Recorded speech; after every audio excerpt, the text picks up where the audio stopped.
What is going on, everybody? I go by Philly Mike, and this is the Philly Talk podcast. But today we got a live call-in show.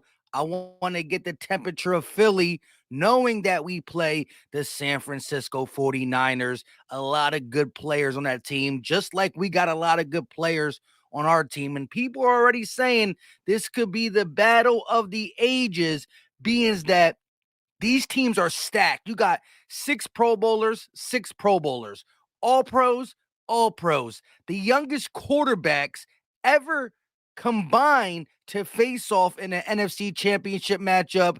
A lot at stake here for both teams, desperate to get in the big game. But here we are. This week, there's going to be a lot of content. Goat Talk tomorrow. Philly 500 on the channel on Thursday. A collab with a San Francisco 49er content creator on Friday.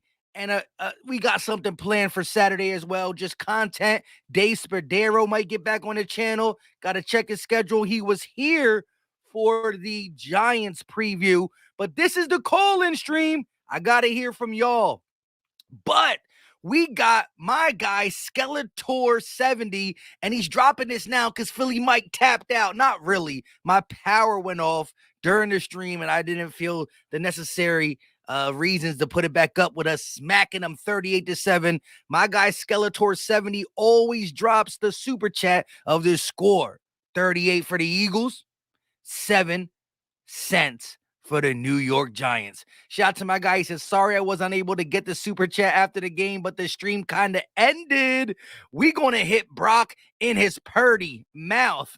Go Birds. I love it. I love it. You need to get some of these type of slogans for this guy because he's just getting all the glory. And I think a guy got to work for the glory. Shout out to my guy Skeletor70 with the $38.07 super chat.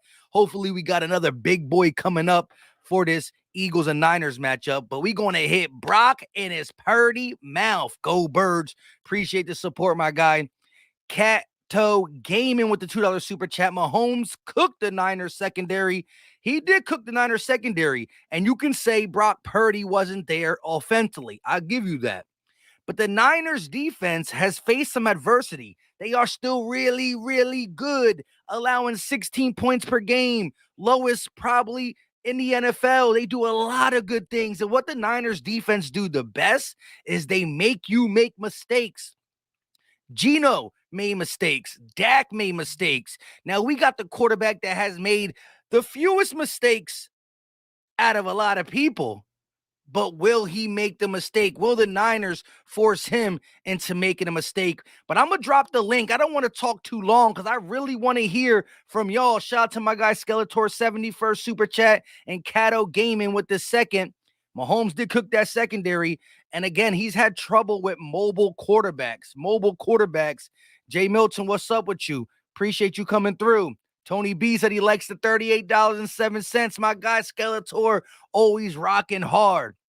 We got Niners gang in the building with the bang bang again. You know, I ain't mad at the game. They're going to be around. They're going to be around. Bang bang your booty up out of here. I ain't mad at that game as well. You know, they're going to come in talking. We going to chirp back. That's what we do. But we back it up. Let me drop the link in the chat right now. I really, really want to get y'all takes. Please do not be afraid to come through. First of all, if you don't want to show your face, you don't have to. And just by clicking the link, all you got to do is click this link that's going to be pinned at the top of the stream and come in. If you want to show your face, you can. If you don't have to. At the end of the day, I just want to hear from Eagle Nation. And listen, if we get some, what's it called up in here? If we end up getting some Niner fans in the stream and they want to call in and have a legit conversation, not call in and just start bang, bang, Niners gang, bang, bang, Niners gang. If they want to come in and have an actual conversation, we could do that as well. But I want to check the temperature of Eagle Nation. Shout out to my guy, Jaquan Williams, getting in here early. What's up, Jaquan? Eagle game, baby. You already know what's going on, Philly Mike. Hey, we hanging in there. Like I said, last time I did, again, I've been doing the call-in streams now, for the last 2-3 weeks. The Giants one was 24 hours into the game. This one is a little further away. But how your initial feelings on the Niners coming to Philly? I think the Niners are in trouble, man. And I'm not just saying that because I'm an Eagles fan. I'm saying that because I'm one of them people that remember I told you I watch film. I watch film. I do the numbers. I do the numbers. Our offensive line gonna neutralize they defensive line because our offensive line is better than the normal offensive line. Now, far as I know they got all pros on each level. Yes, Mm-hmm. yes. But you really got to look at it like this. Brock Purdy has never faced a line that has 75 sacks. Do you hear me? So you got his weakness. If you look at film, his weakness is 70. I when he. thought we had 70 sacks. No, we got 5 last game. Remember?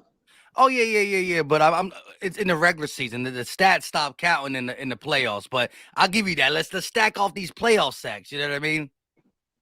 Okay, and his weakness is when he go to the left. You remember that diagram that you was putting up, that you Yep. put up about all his completions and his incompletions. If you look at his completions, the majority of them are short and to the right. You understand? Correct. The problem with him is did you see when he ran to the left and in order to make that throw down the field, he had to do a whole pirouette to try to straighten his feet out because he can't do it on the run. And that's where Hassan Reddick coming from. You understand? Hassan Reddick gonna be pushing him to the left. And then he gonna run into Hargrave, Sweat. He gonna run into Bunch of Fletcher dogs. Cox. Understand? They keep saying that the Eagles haven't played anybody.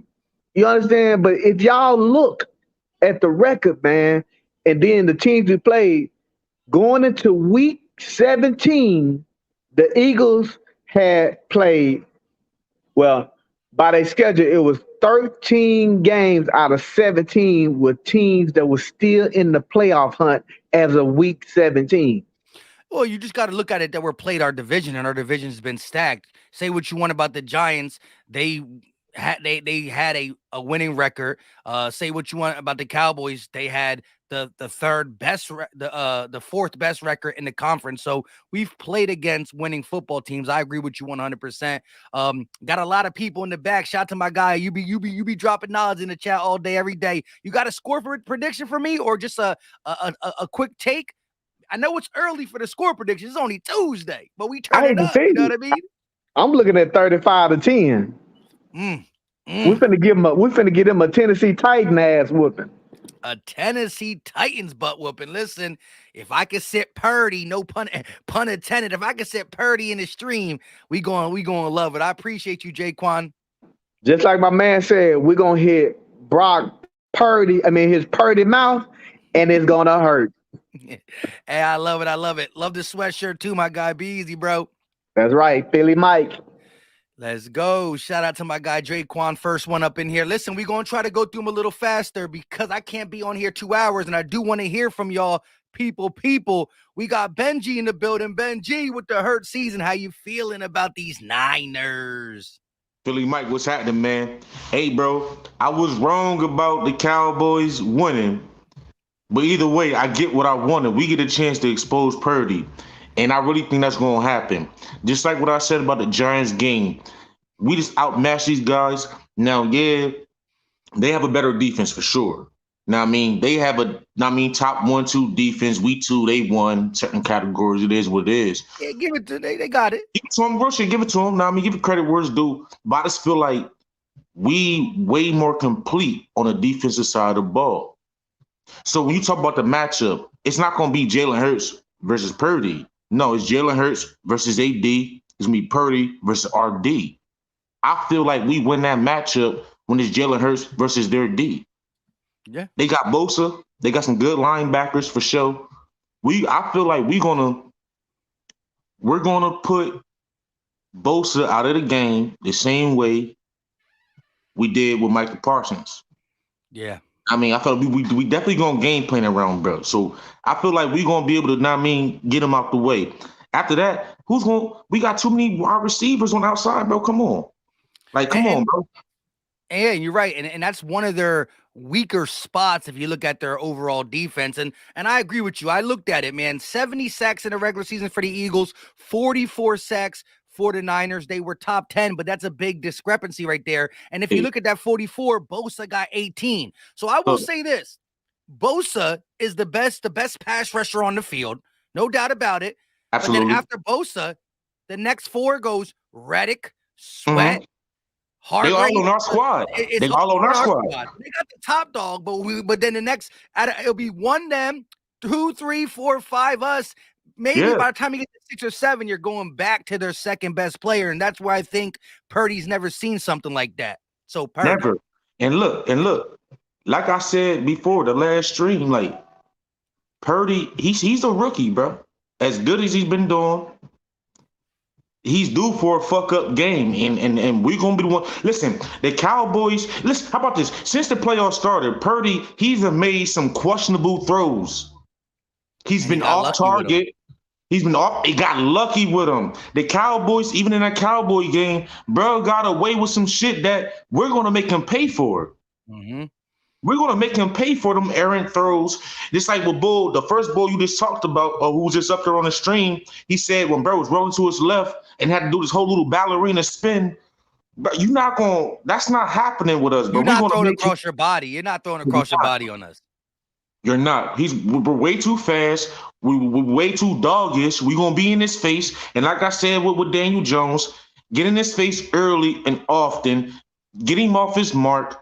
And we're going to make Purdy, he's going to be purring, bro. We're going to show the whole league, look, man, look, good for him. He did his thing, but look, he's running to the big dogs, bro. He's in our way, and we're going to roll over him.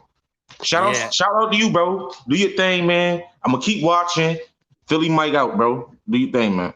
Peace, Benji. Coming in with the fire. I love it. We got Joseph Robinson up in here next. What's going on, Joseph? How you feeling? Can you hear me?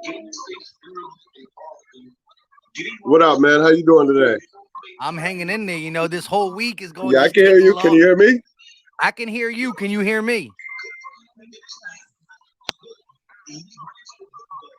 Might have to get you to go back out and come back in. Yes, we're good. Oh, we're good?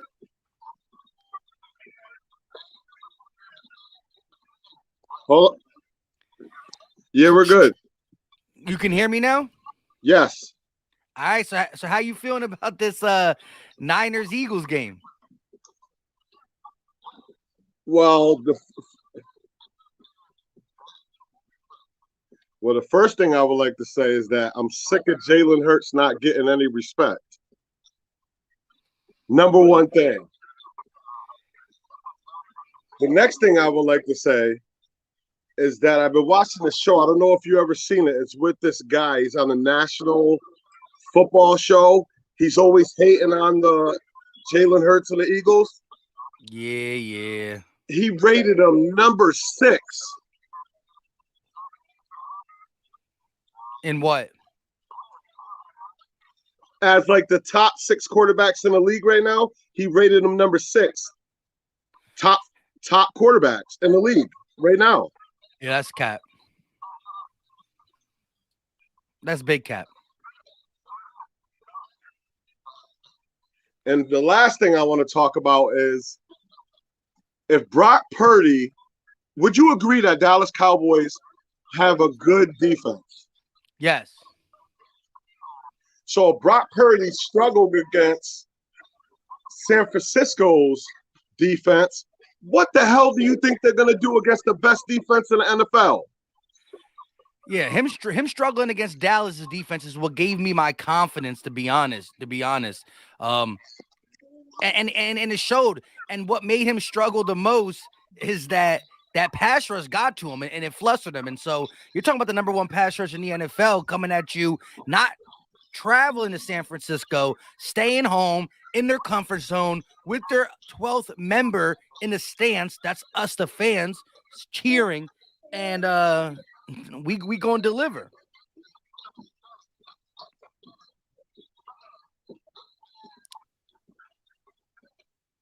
No doubt. No doubt. No doubt. I can't wait. I'm Yo, a big fan, Mike. Big up to you, Lord Brunson, Goat Talk. I listen to all that. Big up to you guys. Much love. Go hey, Birds.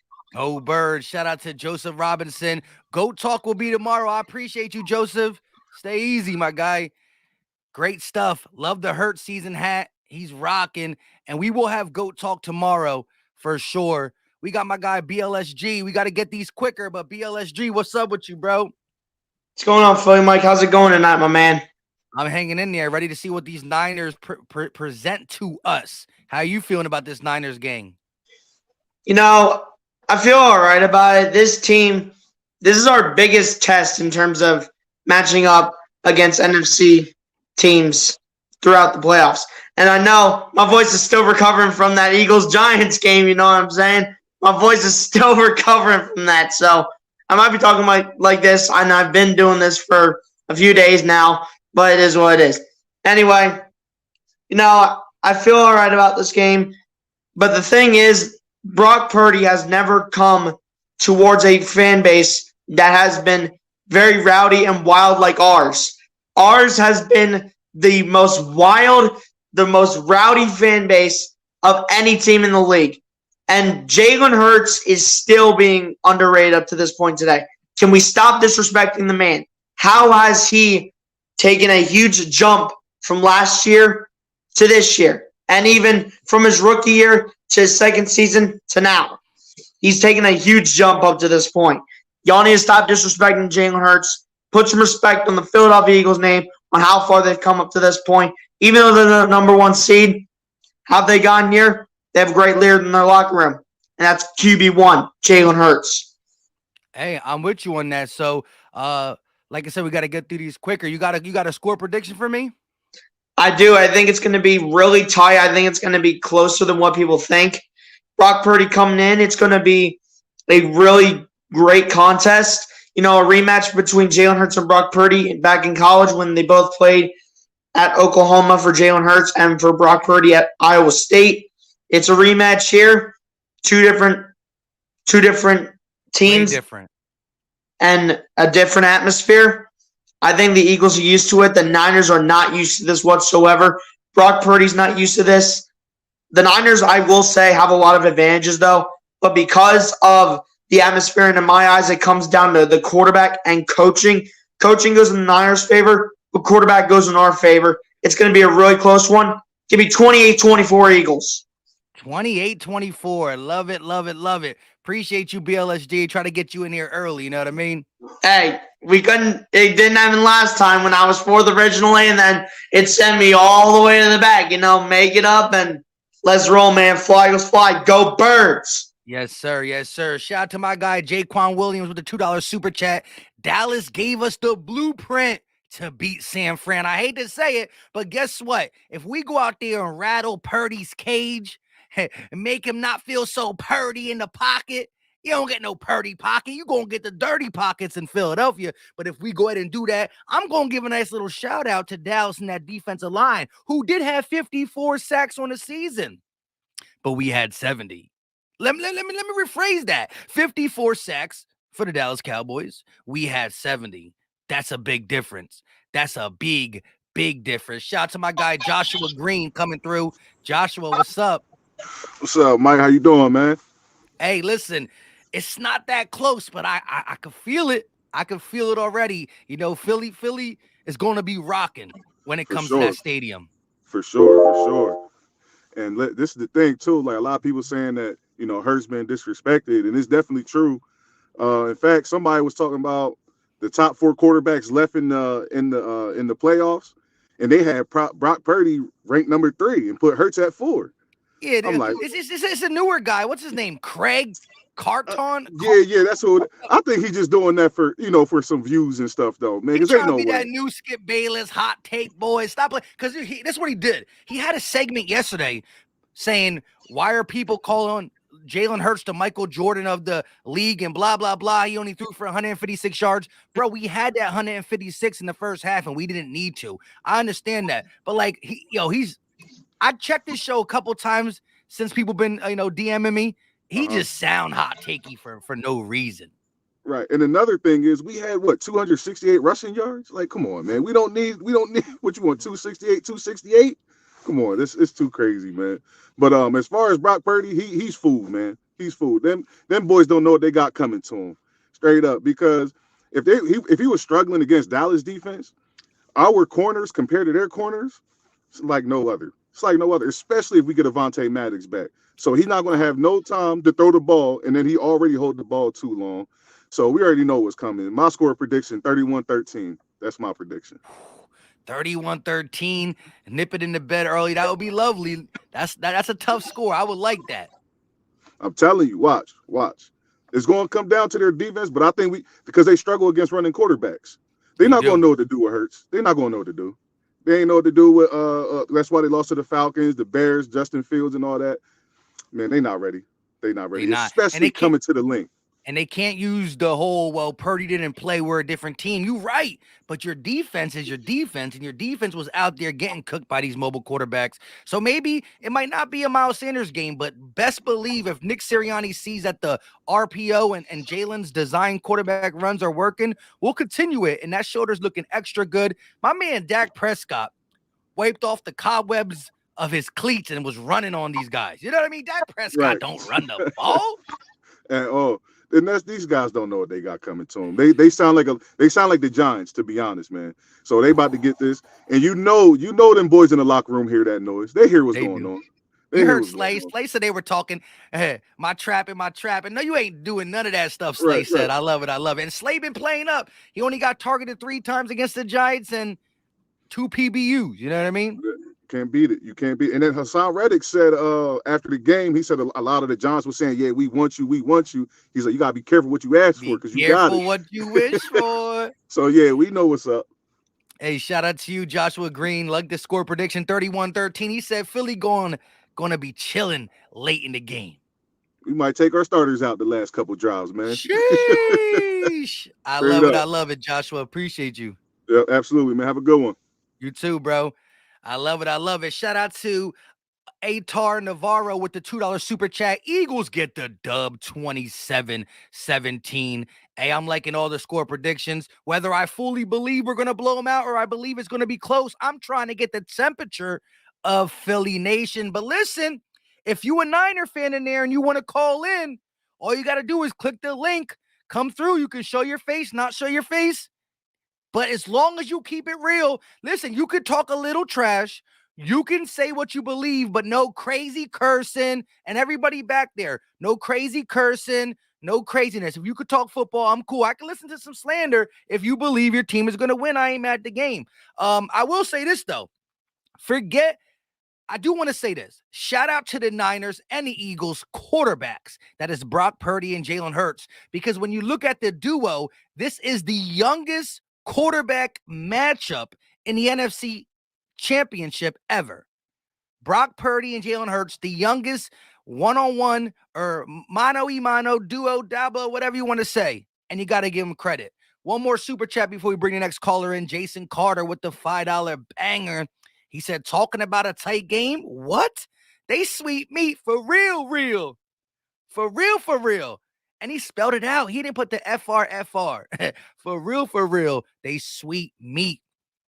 I like your attitude. This is only Tuesday, but Philly can get up on a Tuesday, if you know what I mean. Again, last week I did the call-in stream on Friday, so we really felt the energy because it was, one more day. Now we're doing it a little earlier, but I like the energy. Shout out to the next caller. We got Bruno D in the building. What's up, Bruno? What's going on, brother? Hey, chilling. Ready for this week to get through so we can see what this matchup is really about. But how are you feeling? 3 o'clock? How you going to feel? Hey, man, let me tell you before anything, bro. I told you on the last call that Dallas Goedert is going to score that first TD, bro. I won money off that, too. Shout out to you. No problem, bro. But, hey, I have 2 score predictions, bro. First one, 27-23. And that's the close one. That is if Gannon plays conservative and plays that umbrella and plays zone coverage.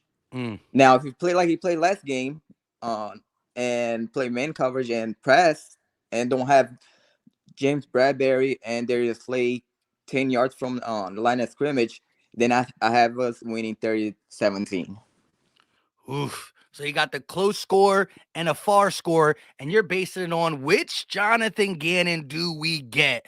More man coverage, blitz up in your face, or do we get the fall back? And one thing about the Niners is they don't have no problem with dinking and dunking because of their skill players' skill set. And they got the most yak. We're close. We're top 5 yak team ourselves. Yep. But Kittle, Debo, McCaffrey, you seen the chart. They were getting loose from these line of scrimmage 5-yard catches and taking it the distance, minus the juggling act from Kittle, which was nice. But Exactly.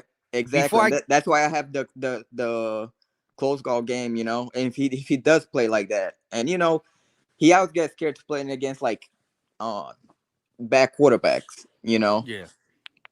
So with 2 score predictions, feeling a little both ways, if I had to ask you before you get up out of here, which one are you leaning towards? In your heart, your gut, your brain, which one are you leaning towards? The blowout or the close one? Tell you the truth, the blowout, man. Just because I'm just going based on what I saw last game, you know. And just imagine, like, if we do get a close game, or let's say, if he plays conservative, you know he's gonna get blasted by the Eagles media, man. Yeah, we coming for him. Yep. But I appreciate it, man. Let me give a shout out as well for you, for Philly 500, man. LB, I always watch you guys, and you know, you guys inspire me actually to do something, you know, get my own channel and shit like that too, bro. I really appreciate if you it. do, For all your you gotta time do and is hit my everything. DMs or hit me up, and I'm come check it out. You know what I mean? I appreciate it, bro. I appreciate all your time and everything you do, bro. All right. Shout out to my guy, Bruno, with the input. Good stuff right there. Let's bring in the next caller. Shout out to Philly 500's better. What? I can't read it all. Shout out to you. What's going on? You good? Yo, what's up? Yeah, I was just backing my truck up real quick. Give me like 30 seconds. Yeah, you good. We gonna have to go through these quick, but I always love to hear your take. Don't crash it now. You know what I mean? Don't crash I'm not, it. bro. I've been doing this for 18 years. Hey, that's tough. I hate doing it because I'm out on the road for like 4 to 5 weeks at a time. Yeah, I couldn't do that. I need my house. I need my crib. I need to be with the family. Yeah, but I make like 32 to 3,500 a week, Mike. And I'm not an owner operator. I'm in a company. Hey, that's good money. You know what I mean? I got little ones though. I need to see my long hair. Don't care. You know what I'm saying? Hey man, I'll be all right with this. Yeah, I mean I got a 3-year-old, so I know what you mean. But I told Philly 500 in the beginning of the year, in the off season, that the Eagles were going to win 14 games, and he was like, he didn't think so. He thought they were gonna win like 12 or 11 or whatever like that. I told him a lot of them games he's counting as losses weren't going to be because of the defense. Respect. I think personally, you guys are making a big deal out of this game for no reason, because the 49ers have a really good defense, right? Yep. But tell me, when have you saw Brock Purdy under pressure besides the last game? All them games he won, he had all day to throw. Nobody got him to the ground, or like Philly 500 said, it makes me sick when I see a quarterback with a clean jersey. That's not football. That's, what the hell is that, you know? So I'm just saying this guy has not been rattled. Even last week, I mean, they kept chasing him, but they weren't getting to him. They were, you know what I mean? So he still was able to do what he needed to do to win. The difference between Dallas and the Eagles is the amount of sacks that we have. We got home a lot more than he does. Our guys know how to finish. They know how to win the game. They know how to finish. Something that they weren't doing last year, Mike, was they didn't know how to finish the game. In the beginning of the year, they were struggling with finishing the game, letting teams come back. So I think the Eagles are going to win by 17 or more.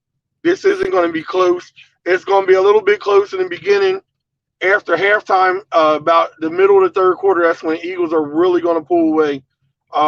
because the 49ers don't have a lot of rotation parts on the defense. Jalen Hurts is going to wear them out by the second half. By the third quarter, they're going to be gassed. Remember the Dallas game where Dallas was like, man, they were gassed. They didn't have nothing left. They just kept faking injuries. Or was that the Packers? One of them games where everybody kept faking injuries just to get time off. Jalen Hurts is healthy. Everybody's healthy. Avonte Maddox, he been hearing all this stuff people been talking about, how he ain't coming back. You think he's playing? Yeah, I think he's going to play. But it don't even matter if he doesn't. We've been winning without him, so it doesn't really matter. C.J. Gardner-Johnson was probably the best pickup that they had all year besides, trading for A.J. Brown and stuff like that. But Reddick deal up there too. It's not a trade though. But it's a signing. Reddick is ridiculous. Like that three different teams with 10+ sacks, that's ridiculous. So the only thing that's going to affect the game would be if the Eagles can't stop Christian McCaffrey. That's all they got to do is stop him. That's all. If we keep him to under 100 yards, we cruise with no problem. If Dallas was able to hold him to 35, 40 yards, there's no way in HE double hockey sticks do we not be able to do that, because our run defense has been better than Dallas all year long anyway. So I see it like, if the Eagles aren't winning by 10 or more by the second quarter, after halftime, Gannon goes in there, dials up the pressure, and then Jalen Hurts comes back like, I'm not going to be waiting until the last minute to win this game. We got to put these suckers down now to show everybody that we're not playing. I think that the Eagles' true test, Mike, is Kansas City, because that's who they're gonna play. But we can't jump that far, man. I gotta talk about the Niners. But listen, hey, I hear your takes, but before I get you out of here, because we got a lot of people stacking up, let me get that score prediction. You said we're gonna win by 17. So what you got us scoring compared to what they're scoring? 34-17. 34-17. Defense comes up, holds them under 20, which they didn't score 20 on Dallas defense. Hey, I like it. Shout out to you, bro. Appreciate you for tuning in and coming through. No problem. Thank you. Peace. All right, some good stuff. Bird Gang 336 with the $5 super chat. Mike, don't be fooled and judge the 49ers off their losses, because they had key injuries on defense in their losses. All right, I hear you. But again, the Niners are looking at this at our defense and saying the Dallas Cowboys scored 40 on y'all. We ain't have Sweat. We ain't have C.J. Gardner-Johnson. Sweat, double-digit sack guy. C.J. Gardner-Johnson led the league in interceptions. So the same way that they had key guys out against the Bears and the Falcons, there's still a similarity there, though. A scrambling quarterback. So the scrambling quarterback was be able to fool whoever was out there. I hear you, but every team goes through the injury thing. They talking about Dallas scored 40 on y'all. They only scored 12 on us. They don't want to talk about CJ being out, Sweat being out, Lane being out-ish halfway through the game. You know what I mean? So injuries, sminjury. We're both going into this game pretty darn healthy, and we about to see who the better team is. Shout out to everybody in the back. Stay in there. We gonna get to y'all. We got Smitty Eagle 373. What's going on, Smitty? Hey man, listen, man. I told you this. Yeah. I told you, Mike. Listen. Yeah. Listen. Okay. So now you gotta tell me again. Let's keep it going. Listen, 2 in a row. Listen. So you remember I seen a stat on ESPN. They were like, every team that played San Francisco didn't get a win, right? Well, they're after on a losing to San Francisco, they didn't get a win, right? Nobody got a win. After playing San Fran, they don't get a win. After playing San Fran, they don't get a win, or after beating San Fran, something about them beating you up on the field that day, making you feel the next week, blah, blah, blah. So listen, we all hate Dallas, but wasn't their defense looking just as good as San Fran's on Sunday? That's what it was. It was a defensive performance. It was a dogfight. It was whoever made the most mistakes was most likely going to lose. So that team definitely got beat up. We were cruise control in the fourth. They were grinding it out. That's going to make them tired. Plus, We had an extra day. We played on Saturday. They played on Sunday. Plus, they got to travel across country to come to Philly. They tired. I don't think they can hang with us, man. Like Purdy, all right, I give him his respect, whatever everybody want to give him. All right, cool, kudos, you here, but you haven't been really. I mean, you got tested. He didn't do anything in that last game. If it went from McCaffrey turning on in the second half, they would have lost. So True. I feel like all we gotta do is play defense, and we can play defense. Everybody talking about Jalen Hurts at 150. What week was that when he ran for 150, and then the next week came back and threw for 330, didn't he? 380. So I wouldn't even worry about 150. He can switch it up at any point. I don't think our running game would be all that great this week to start. I think it'll be a lot of passing. AJ Brown a little pissed off, so he's gonna be getting a lot of work. I think AJ Brown, Devontae Smith lead us to the win. I think Hassan Reddick get 3 this week. 3-piece.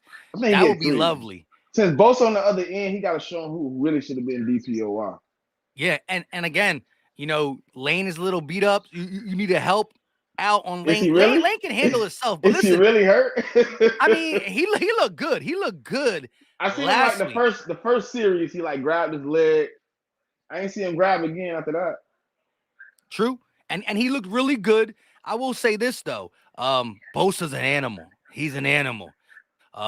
He led the league. He led the league in sacks for a reason. But again, that's what I'm talking about. But how many he beat us by? He beat us by what? One sack? Two or 2.5. Because I know the last 2 weeks he didn't get a sack. So I think he had 18 or 18.5. We had 16. Okay. And again, and that's why I say Bosa's the number one. Bosa's the best pass rusher on that field. But the number 2, 3, 4, and 5 are all Eagles. You know what I'm saying? So the depth is there, and it's proven. You know, 44-70. That's right. 20. That's 26. 26 differential. Amount. So listen, that defense is good. You know, Fred Warner's a monster, but hey, I will respect Purdy if he's able to navigate the pocket versus this defensive line. We're gonna see. I might be singing praises for him at halftime, or I might be saying he is who we thought he was. You know what I mean? He is who we thought he is. He is that. I'm telling you, man. Look, I got us. I'm gonna take 37-10. 37-10. They offense ain't hitting on nothing, man. We just seen that. But their defense is we gonna drop a 37 burger. They don't have good they don't have good pass defense. They got good run defense. They like 23rd in the league in pass defense. We gotta air it out then. That's why I say 8. I don't think Dallas got gonna have a good game though, because they got elite linebackers. Yeah, listen. Shout out to Fred Warner when he ran stride for stride with CeeDee Lamb. That was some G shit right there. So we got this, man. We're gonna be talking about Super Bowl. We're gonna be talking about who booking their tickets to at least go tailgate. Yeah, I'm gonna have to set the Lombardi up here so I can grab it. You know, I mean, I keep reaching for it, but it's not in my vicinity. Shout out to you, Smitty Eagle. Always good talking to y'all. Yes, talking to you. Appreciate. I'll be back next week, man. I'll be back. Yeah, we go. And listen, we doing this call-in stream. You know, I don't know when I will do it next week, but you know, Tuesday, Thursday, Friday, Wednesday, sometime next week. And even if we lose, I'm gonna do it because I gotta always check the temperature. I gotta check the temperature. Hey, you need to let me get one of them wrenches though, man. I'm here every week, man. I'm here every day, man. Yo, get up in there. You get up in there after this. I got you. Oh, my phone just died. All right. Let me charge it. Once my phone charges, I got you. But get up in the chat and I got you, bro. All right. Be easy, bro. All right. Shout out to everybody. Jason Carter with the $2 super chat. How do you call in? Listen, for anybody that wants to call in, all you got to do is click the link at the top of the chat. The pinned link in the chat is how you call in. However, if there's more than 9 people in the back waiting, it's going to say you're not allowed in. So what I would do is check. If you're not allowed in, wait a little bit and then try again. Whenever somebody gets out of there, that's an open spot. It's an open spot, but we do got a lot of people in the back. Next one up is my guy, Jay Milton. Is that Jay Milton from Jersey? What's up? What up, Mike? Yes, sir. Live in effect. How you doing? I'm doing as good as I can be, being in the NFC Championship, and as LB would say, he texted me this earlier today, 60 minutes away from a 60 Super minutes, Bowl. bro. Listen, LB been saying 60 minutes for the last couple of videos. Yeah. Like, I feel it, Mike. I feel just as good as I did in 2017. Like, for real. You know what I'm saying? Like, it's not just, oh, I'm being a super fan. Like, all right, look at the tape. Turn the tape on and tell me what you see. You know what I'm saying? Like, put the tape on. But, I mean, I don't really feel like these guys can hang with Smitty and AJ. Like, those two guys are going to eat this game.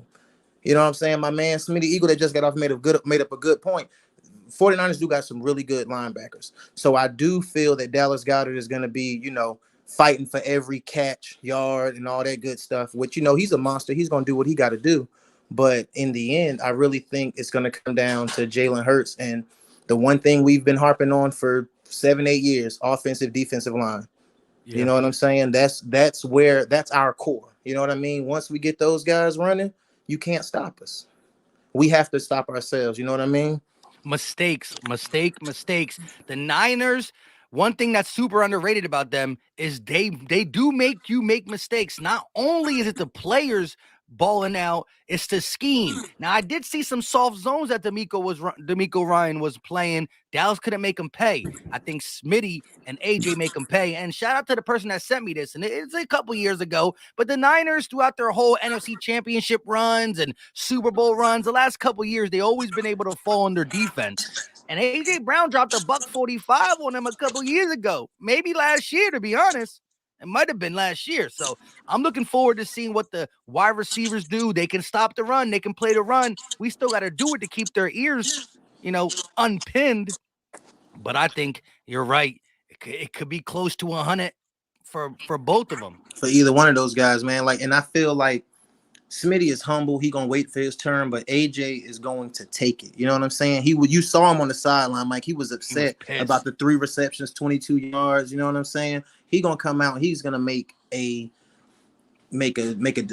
example of whoever's on the other side of him. You know what I mean? Like, you better double, you better bracket, or he might put up. I ain't gonna say no 220 like Tyreek did, but it can happen. Mike, it can happen.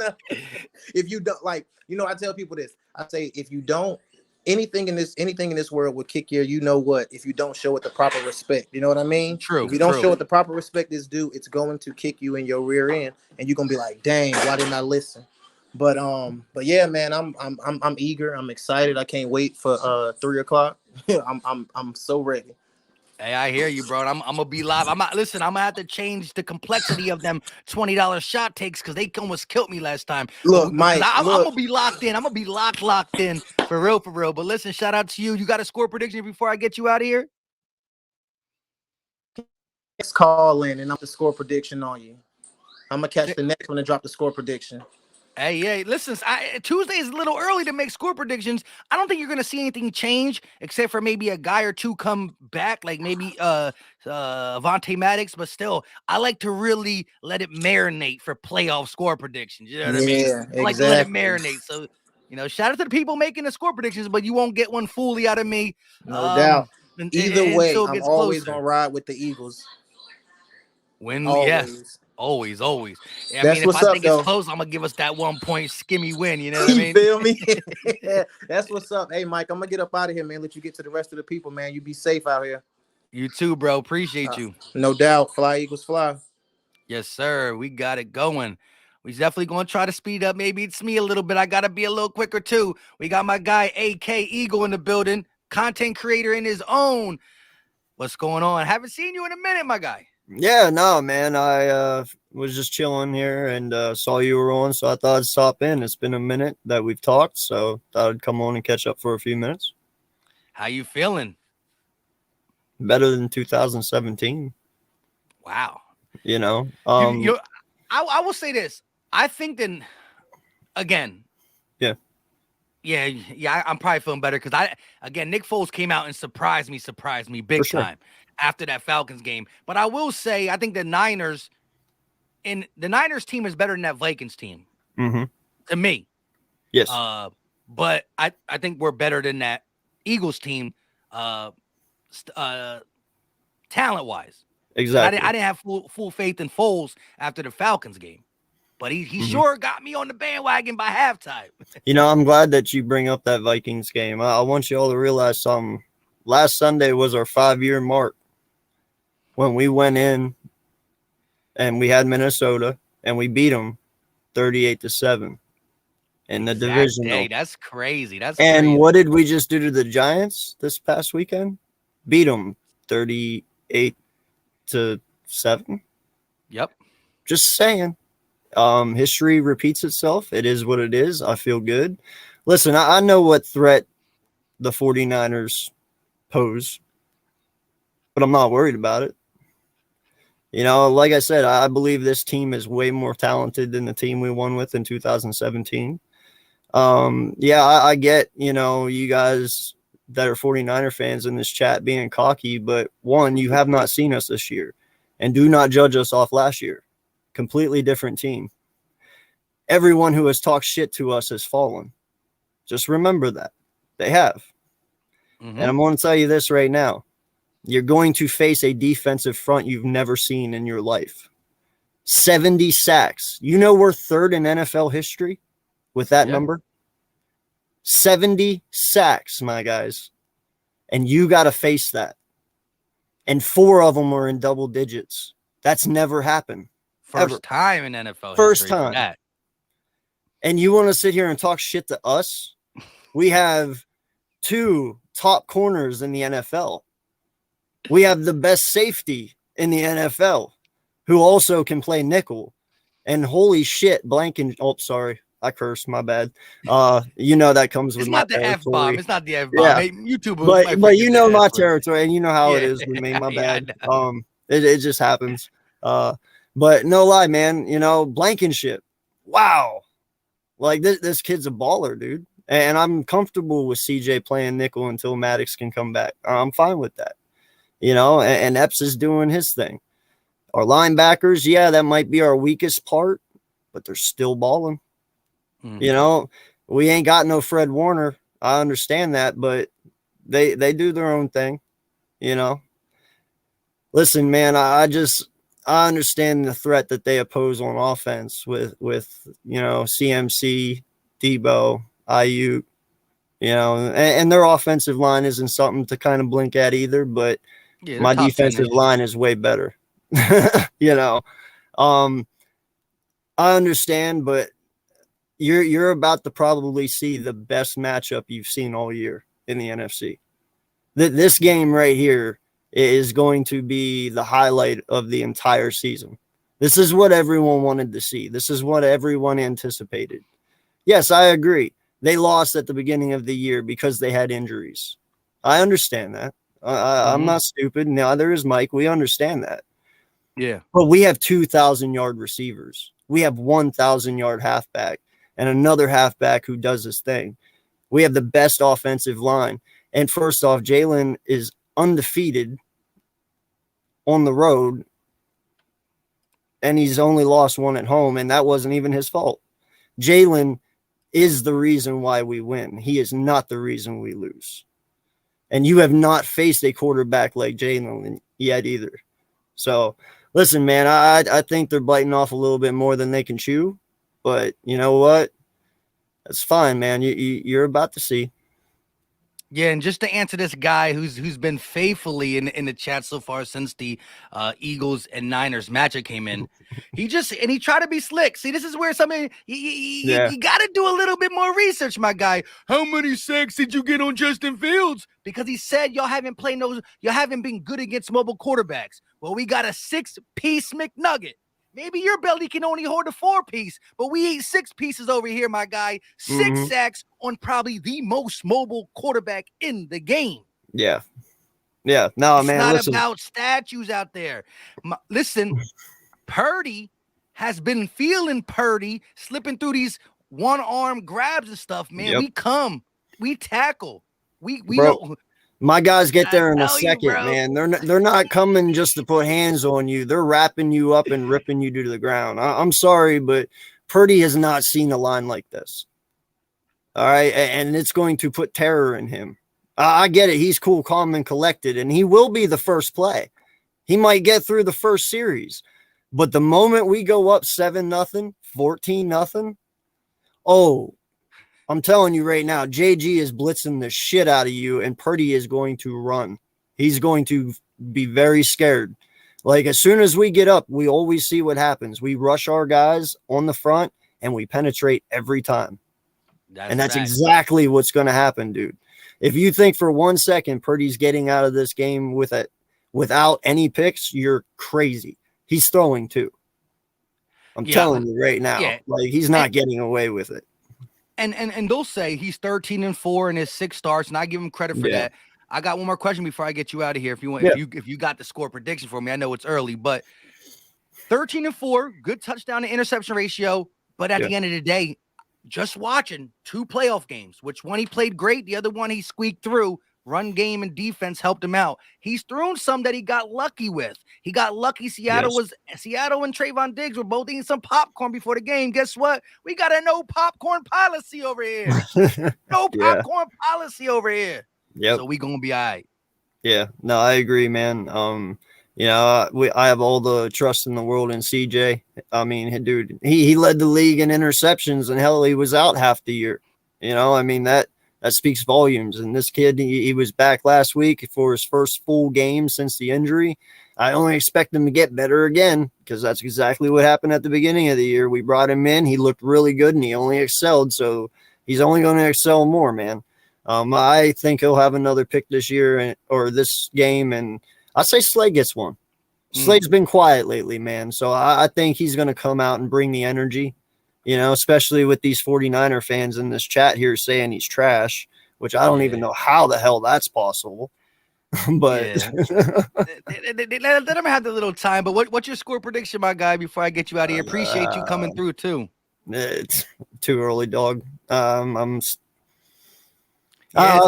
can tell you're a content creator, you know what I mean? It's definitely too early, that's why I said I didn't think you might do it, but I like the prediction of 2 turnovers, 1 going to Slay for sure. Appreciate that. I always like them takes. No problem, man. Appreciate you having me on. Keep doing your thing. Love what you do, bro. I'll see you soon. Appreciate you, AK. No problem. Peace. All right, shout out to Demon Corey Harris with the $2 super chat. Fisk is crying about how the Eagles are fake. Let him cry. I was in this stream before the Giants thing. He tried to tell me Daniel Jones is the second best quarterback to Mahomes. I almost threw up. He wouldn't let me on. And then I tagged him on Twitter after, and he said, let me cry in peace. Ain't no peace allowed over here. We got one more super chat before we pull up the next caller. I'm going to have to get through these quicker. I keep saying it. Shout out to my guy Yeet B with the $2 super chat. If we score first, game is automatically over. Do you mean if we defer, get a 3 and out and score, or just get the ball and score? That's 2 different type of feelings in the link. But once you score in the link, once Philly stands up, they don't sit back down. We got my guy John Fields in the building. What's up, John? I like it. Got the Eagles shirt on and got the headset. I'm rocking with you. What's going on? I can't hear you though. 1 second. We got it. All right, how's this going? That is perfect. There we go. All right. Nice. All right. So I see so many Niner fans talking the biggest shit. And that just goes on my nerves. I'm in Joey Shake's Discord and we're talking about it. And I just want to say, for all of y'all, I think this looks pretty similar if you look back to, week 6 when Cooper Rush played. All this backup, all this praise. He's undefeated, goes into Philly. What happened? Boom. The exact thing. And what's funny is even if Lane Johnson goes out, they had the same problem in that game with Micah Parsons, where they just all right, we're going to keep the ball away from Micah. They could do that same thing. But one of my biggest things is that I was looking at this, and the 49ers' biggest weakness is their corners. And they have to go against the 2 best, duo and wide receivers right there. Yeah, either 1 or 2. You can maybe argue the point Waddle and Hill from a yardage standpoint, has been better. They got more targets thrown their way as well, though. But it's 1 or 2 in the NFL. I mean, they rank both 4th and 9th in the NFL, and that's a tall task. in Philly to stop two dominant wide receivers, especially when one was shown on a Teletron. How mad he was. AJ coming out to play after 22 yards. Oh, he mad, man. They can't forget about Quez, man. Quez might just fly right by him. And then just need one from Quez. That's all you need is that one big one for Quez. That's all you need. And then I saw this comment. I think it was a Niners fan. They said the Niners defense isn't as good with dual threat QBs. And I looked at it. When I looked at their scores in their games, they really haven't played anyone mobile. Mariota, maybe. I don't know about Smith. I didn't watch Geno Smith that much.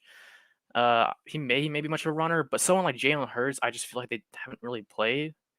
And he can do so many things, and I don't think they're ready for that. And on top of that, they completely forget we have a defense. I'm seeing all these blowouts. I'm like, y'all forgetting our secondary is like the best in the NFL. Mm-hmm. And then, like, Purdy's not gonna have anyone. He's barely gonna find anyone open. And by the time he sees someone, he's gonna get sacked. That's how our defense has been rolling the whole year. And listen, Jalen Hurts did this early in the season. He definitely did it in his first year. You lock onto your first guy and do what you got to do. Purdy has been doing a lot of that. Going to McCaffrey as his first read, going to Kittle as his first read, or setting up screens and all that. That got to be at the forefront of the Eagles' brain. And again, we're going to challenge him because of the secondary being so good. And then you got, again, like you said, the corners that are top notch. I think we allowed one 300-yard passer all year. And it was when we had no Josh Sweat, one of our top 10 plus rushers, and CJ Gardner-Johnson, the guy who led the league in interceptions. Hey, John, feel free to go one of my other videos and join the it's not a Discord, it's like a Discord.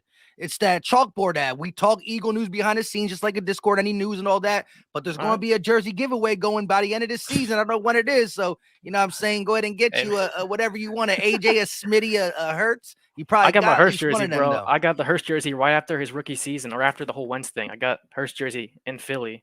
There you go. Smart man. You got a score prediction? It's early, but you got a score prediction for me? I think 27-13. We're going to get that pressure on Purdy. He's going to make mistakes because he hasn't played this kind of secondary, let alone that defensive line. And the defense getting exposed by Hurts' legs a lot. I think it's be a big factor. Yeah, and if we see that happen early, continue it in the second half. I like that 27. That might be close to my score prediction when I do it. I don't know if I'll go 13, but I'm liking that 27. It rang a little bit in my head when you said it. Appreciate you, John, for coming on. Absolutely, man. Have a good one. Peace.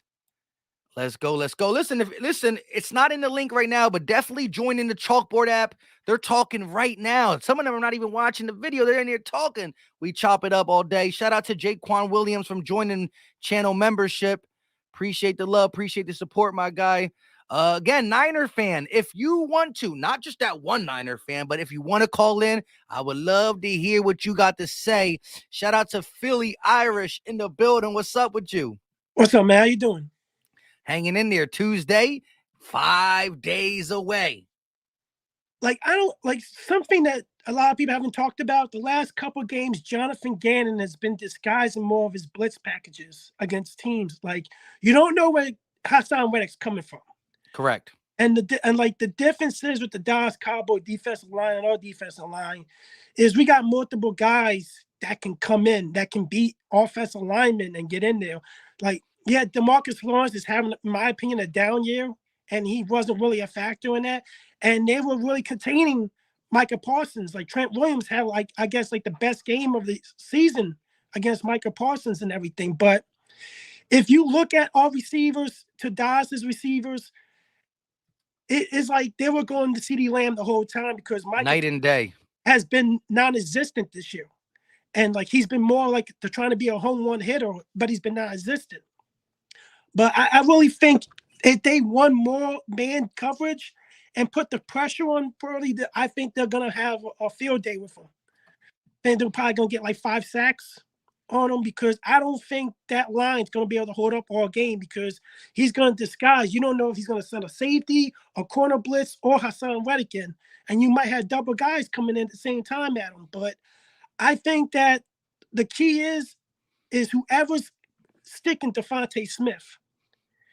That's who you're going to go after most because our two receivers are two of the best route runners in the league.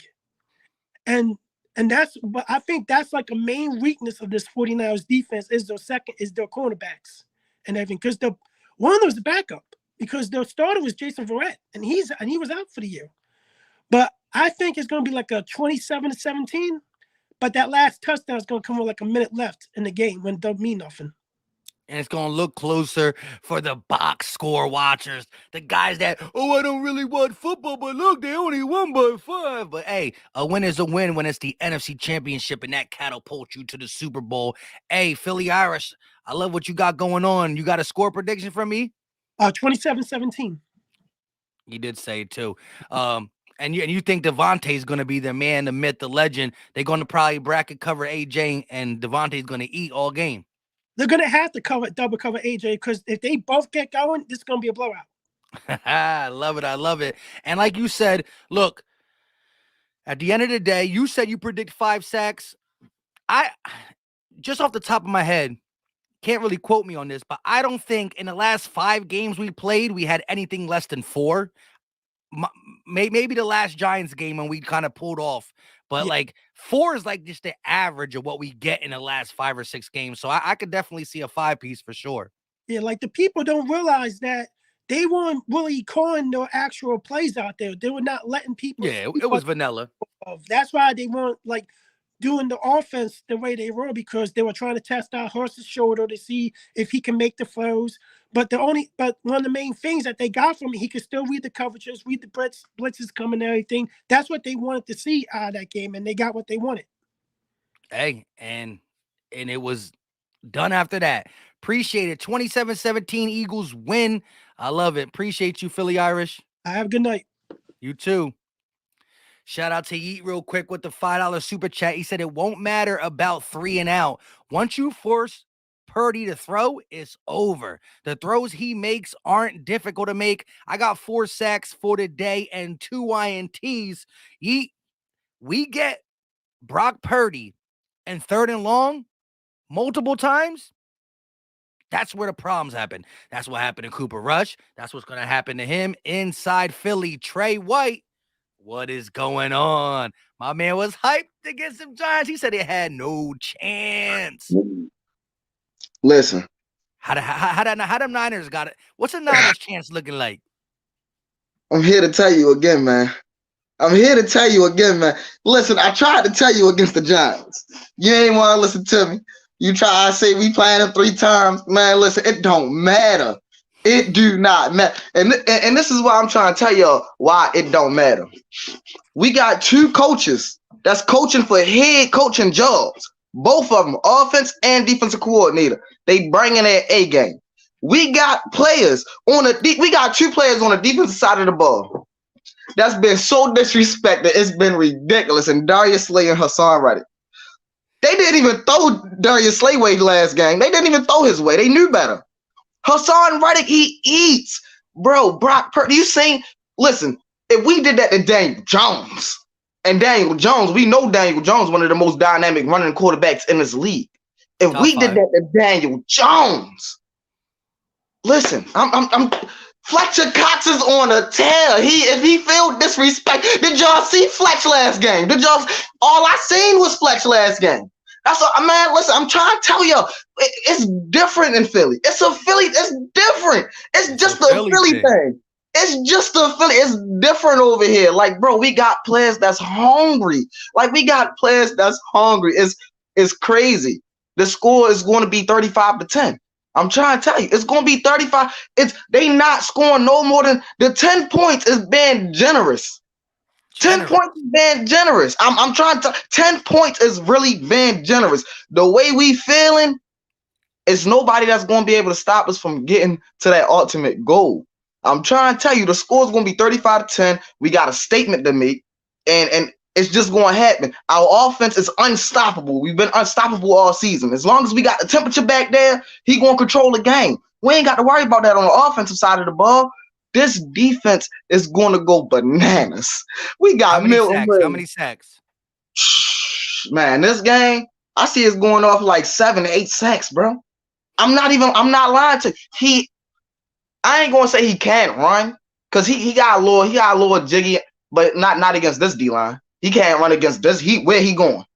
Where you going? Hey, son. He's not going to the left. Listen, son, get back here. I got to take my belt off. You've been acting up in school. You ain't been studying like you're supposed to. I'm trying to tell you, hey son, get back here. It's time to get this whipping. I'm trying to tell you, they about to get an old. It's about to be. They was in a dog fight with the Cowboys. They already beat up. They tied. Their bodies already hurt. We about to dog them. It's about to get. It's about to, man. Listen, I'm gonna be asleep in the second quarter because y'all know what we do in the second quarter. By the end of the second quarter, I'm gonna be ready to go to sleep. I'm gonna be bored. I'm gonna be on my phone. Like, what is this? This is supposed to be the championship. It feel like week 2. I'm trying to tell you, it's gonna feel like week 2 all over again. I'm trying to tell you, but it's gonna be worse because we know how to finish. It's going to be worse. Man, listen, I'm trying to tell you. I'm listening. It's a Philly thing, man. I'm trying to tell you, it's a Philly thing, bro. It's a Philly thing. I love it. 35-10, 7 sacks, bored in the second half. Hungry dogs run fast. I love it. I ain't mad at it though. I'm trying to tell you, man. Listen to your boy. Listen, I can't wait to get back on next week. I need to see you with that same smile and talking about the Super Bowl in the way you talk about these teams. I love it. You came correct with the Giants. It was the Giants, but you came correct. You said no if, and, or buts. We hungry. We hungry. Jalen said we starving. And that's exactly how I feel. It feel like I'm trying to tell you. Man. Listen, we up there. We on the milk cartons. We talk about some come feed us. We need help. We're in a third world country right now, and we'll do anything to get it. I'm trying to tell you. Hey, I love it, Trey. Trey, we gonna talk about it. Appreciate you. 35-10. I love it, man. Appreciate you for coming through, bro. Alrighty, man. Appreciate you for having me. No doubt. It's a Philly thing he started with. I love it. And he once again said it won't matter. That 3 and out is going to force Purdy to throw, and it will be over from there. Let's get through these things. Shout out to my guy E-Dog next. What's up, Ethan? Yo, what's up, Mike? How you feeling about this game? Healthy mix of confident and nervous. So we've seen a lot of confidence. I don't want to get to the nervous side of you because I'm like, but give me your nervous. What makes you feel the most nervous looking at this Niners team is what I'm trying to ask you. Okay, so what makes me nervous about this Niners team is their quarterback, who is a third string backup, Mr. Irrelevant in the draft. And we haven't seen a third stringer play like this. Like, when's the last time you seen a third string quarterback make it to the NFC Championship? I can't think of one, so that's something that gets me a little bit nervous. But not we had the backup that made it to it. Now they got the third stringer, I was about to mention that too. Step even further, yeah. Yeah, I was about to mention that too. It kind of reminded me of a certain backup quarterback we had that led us to the Super Bowl. Difference is he was a second string backup. Third stringer makes me a little bit concerned, but again, I'm not super nervous because we are the number 1 team in the league. We could do everything. So I see no way we could lose to this Niners team, and we're going to go to the Super Bowl and win it, no matter if it's the Chiefs or the Bengals. We're going and we're going to win. I love it. He went from nervous to, hold up, wait a minute. Y'all thought I was finished on some Meek Mill stuff. But look, this is a heavyweight battle. I mean, there was 3 teams in the NFL with 6 Pro Bowlers. And Pro Bowls are, it's somewhat of a popularity contest, blah, blah, blah. But there was still only 6 teams. And there was only 3 teams with 6 Pro Bowlers. 3 of them are in the NFC and AFC championship. That's the Chiefs, the Niners, and the Eagles. This is a heavyweight fight. They are a really good team. Got to take them serious. I just think when push comes to shove, we just have a little more. And that's just the roster. And when you combine Purdy and Hurts, I think Purdy has been playing a tremendous brand of football. But Hurts ain't an all-pro for no reason. And Hurts looked healthy. And they look like they're weak against running quarterbacks. And we look strong against all quarterbacks in the pocket thus far. Again, 70 sacks don't fall in your lap. The next closest person got 55. So the next closest person is 15. 15. We can almost take just think of this. We could take a sack a game away from us, and we would be in second by 2. What? You could take a sack per game, and we'd be still up there. They just don't understand what the D line is really looking like. No, sir. No, they don't. So I like how you went from nervous to ready to rock and roll. You got a score prediction for me? Yeah, well, I was right last time with the blowout. I think it's going to be another blowout, not quite as big as the last one. I think it's going to be 40 to 14 Eagles. Sheesh, that's the biggest one so far. 40 points on that Niners defense is, man, we score 40 on Niners defense. I don't even got to watch the Super Bowl. You know what I mean? Because we got it then. But hey, 40 to 14. Sheesh. That's there. I'll take it though. Hey, won't know until we know. Sunday at 3 o'clock. Appreciate you, E-Dog, for coming through. No problem. No problem. Shout out to you, Mike. Shout out to LB. Goat Talk is awesome. Also, I want to give a shout out to former Philadelphia Phillies third baseman Scott Rowland for being inducted into the Baseball Hall of Fame, another Philadelphia sports legend into a well-deserved Hall of Fame spot. Way to go, Scott Rowland. All right, take care. Take care, Mike. All right. Shout out to Ethan. And now we got John Anthony in the building. John Anthony, what's up with you? Yo, Mike. What's up? What's You can hear up? me? Yeah, I can hear you. A little distant, but I can hear you. Yeah, I'm just saying, man, we just need to run that Bosa, try them seconds to the corners, and we gonna win, man.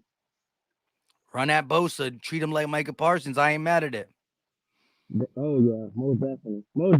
That's I feel like it's gonna be the same type of game plan though. Got to. I mean, the Niners defense is good. When we were playing that Cowboys defense, I know they got injured and they kind of fell off a little bit. They turned up against the Niners for sure. Like I said, that was a dogfight between the Cowboys and Niners. But there was a in-between spot where the Cowboys were looking a little suspect. That being said, when we played the Cowboys, week 6 or 7, I forgot exactly, they did not allow a team to score multiple touchdowns on them. We were the first team to do that. So that Cowboy team was playing high quality defense, and we kind of brought it to them the same way you said, run at their best player and make them stay on their heels. Yeah, and I feel like the double teams gonna be key this week though. Double teams to the backers, getting Greenlaw moving. That's gonna be probably our second option to go at them. Yeah, Greenlaw could be a problem for sure. You just got, like you said, you got to take away what they're trying to do to us. And what the Niners like to do on defense is make you get out of your element and kind of change your game and make mistakes.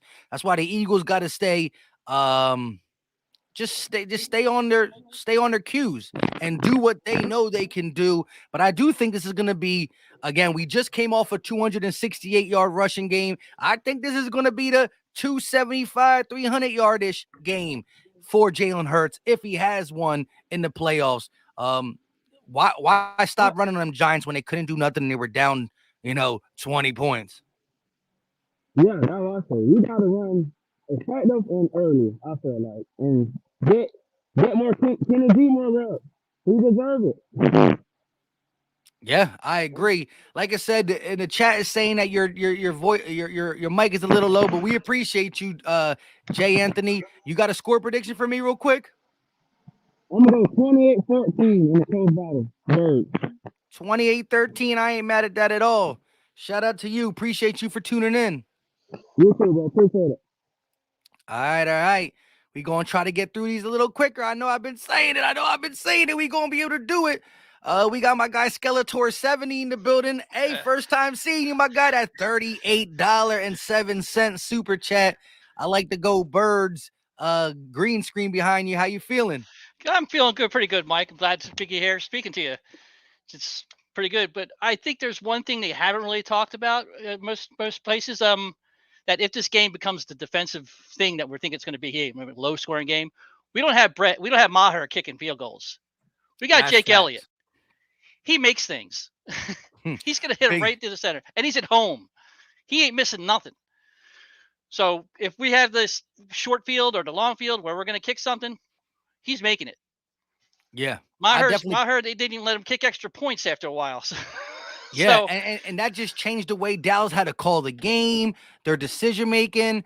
You know, now we do know Nick Sirianni is a very risky guy and a very he'll go for it. But you know, if this becomes a defensive battle, which we just saw in San Francisco, remind you they going across the country this time. We chilling in our man. You could sleep in your pajamas. You know, eat a late breakfast. You can do whatever you like. But yes, Jake Elliott could be big if this becomes into the defensive battle that not that many people are talking about, but we just saw one in San Fran. Yeah, I think it's gonna be a great game. It's too long of a wait right now. I'm excited. I want to see this game and get it over with. And you know, Birds are gonna go. We're going to Phoenix. I think we got this. Looking at the Niners offense, what would you be more worried about? Purdy, not really like slinging a rock down the field because, you know, he had one 300-yard game in his whole NFL career. Or how do you feel about McCaffrey, though, and the Niners run game with McCaffrey and Mitchell? I think with our fresh legs that we can kind of rotate in on the defensive line, I think should be good. But you know, we got Sugg back there. We could throw, and then if he gets tired, we just throw somebody else in there, and he gets a little roughed up. You can put another person back there, and it don't matter who we put him there. And if he gets tired, we put somebody else back there. Yeah, we're deep. You're talking about our deep defensive line is going to help. I think because especially if they start smashing us in the mouth, and then like unlike Dallas when they started getting smashed in the mouth, you could tell the D was getting gassed. Yeah, the Dallas defense was on the field way too long in the second half. You can see it. You could just see the drive started just really taking a toll on Dallas's defense. But I agree, man. Just looking at it, you know, the D tackle rotation from Sue to Linval to Fletch to Hargrave to even our first round rookie Jordan Davis, and you got the edges too, where BG's coming in for 20 snaps a game, and you know it's just made his game so much more incredible. Literally told Daniel Jones he's coming for him, and he got the sack, 5 sacks on Daniel Jones, which, you know, say what you want, the offensive line for the Giants has been better. The tackle play, and again, Daniel Jones is pretty nimble himself. You got a score prediction before we get you up out of here, Skeletor? Sure, I think we got. I'm going to go for 28-17. I like it. 28-17. I definitely can see something along them lines. Like I said, when that John guy said 27, it kind of rang with me. So I'm looking around. I'm thinking so far 27, 28-ish. Maybe I could bump it up to a 30 piece. We'll go and see for sure. Hey, but I appreciate you for calling in for the first time, my guy. Yeah. Thank you, Billy Mike. Thank you for everything you've done. Thank you so much. No problem, my guy. Go Birds. Go Birds. Yes, sir. Yes, sir. Let's get through these. I love it. Skeletor 70 has been a long time supporter for sure. We got my guy Stu Vision in the building. You jumped out when I was about to get you last time, and then you came back in. My phone was getting ready to die. I had to run and go grab the charger real quick. You were literally the next one, and then your phone died. Yeah, my shit died. I had to go grab the other charger real quick. But here's what's funny, because I've been laughing at the chat. I've been laughing at him the whole time. This guy Rome, the upsetter, and he's got a new guy. I'm telling Rome. Listen, I know Rome. Listen, I know he got a cell phone. He's typing away on that cell phone. I'm inviting Rome to come on the stream, and we don't gotta do nothing now. We just gotta talk about it. But see, that's the thing about it, because see, they keep bragging about this little win streak that they've been on. The last game that they lost was to the Chiefs. So I'm gonna give you the list of the opponents they've played since. They played the Rams. Trash. They played the Cardinals twice. Trash. They played the Raiders and had to take the Raiders to overtime to win by 3 in the last game of the season. Trash. Oh, wait a minute. They played the Bucks. Trash. Under 500 record, and he snuck into the playoffs. They played the Seattle Seahawks 3 times. Really? Come on. They're a The decent same, team. the Chargers, No defense though. the Commanders, come on, bro. And they bragging about. I'm like, look, if you look at these teams that they've played on this long win streak, and mind you, when they played the Dolphins during this win streak, there was no Tua. No Tua. There was no Tua. So you're looking at this win streak, and you look at these offenses that this defense has been testing itself against. Show me a good offense there. The best offense they faced. Okay, cool. The Chargers, and that was without Mike Williams. Well, look, I think Seattle has an offense. I just don't think Seattle has a defense. So I do think Seattle's defense is better than their offense because their offense can't keep a consistent running game. Their run game can't get consistent, so they can't. Run the ball nice with that rookie. That rookie was running nice. What's his name again? They were not getting it consistent. He was not consistent all year. He would have a good game here, have 2 games where he wasn't doing nothing, and then he have another monster game. And then he had 1 good game after that, and then like 3 games where he can't do nothing.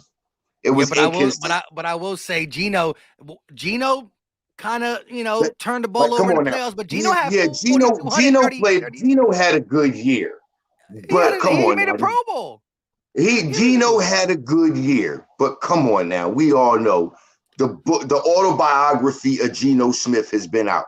They wrote him off, and he ain't right back. You ain't had to write back. You still getting written the hell off. Get out of here, bro.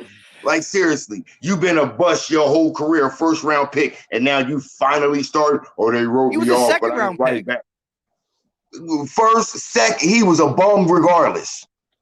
He's drafted by the Jets, my brother's team, and then he got punched in the mouth. But look, yeah, exactly. How you supposed to be the franchise quarterback? You getting punched in the mouth by the defensive dude that you owe money to, getting your jaw broke. But that's the dude we supposed to worry about you beating up on. And everybody know we've been saying it all year long. Dak is the most inconsistent quarterback in the entire league. This guy has not put together back-to-back games without turning the ball over in 49 straight games. I saw that stat. I was going to tweet it today to hurt some Cowboys fans. Here's another thing.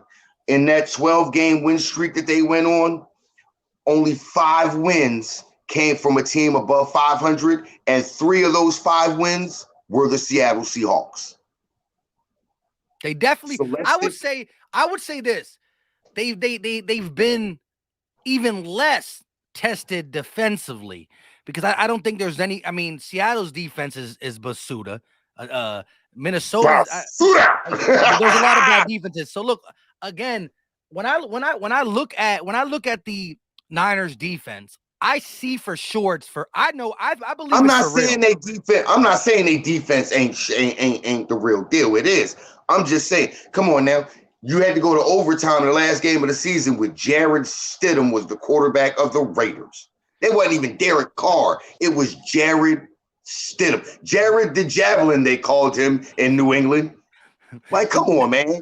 I don't think that was the last game though. This is the dude that was Mac Jones's backup last year. Yeah. But let me say this though. They played the Raiders, I think, weeks like 1 or 2 weeks prior to the season. The last game was the Cardinals. No, I'm looking right at it, bro. Last game of the season they played. Oh, yeah. It was the Cardinals. Yeah, it was the Cardinals. Second to the last game. Second to last. It was the Raiders, and they had to go to overtime to win 37-34. That's facts. But again, I look at that defense, and I think the defense is who they are. And I understand that the skill players for the Niners are who they are. They made their names. I'm just not sure about Brock Purdy's poise in this game. And even still, my mindset is I don't think this is going to be a legit blowout. I look at it a little differently. No. Listen. And here's the thing. I'm not doing no score prediction on this. I'm just sitting back and enjoying this game because this game takes place on my birthday. I'm sitting there on Sunday. I'm getting lit, and all I'm doing is watch. All I'm doing is getting drunk and watching the game. I ain't predicting no score. Like that day, I don't even want I got 2 family members that's Niners fans that won't even talk to me. They not gonna talk to me this week.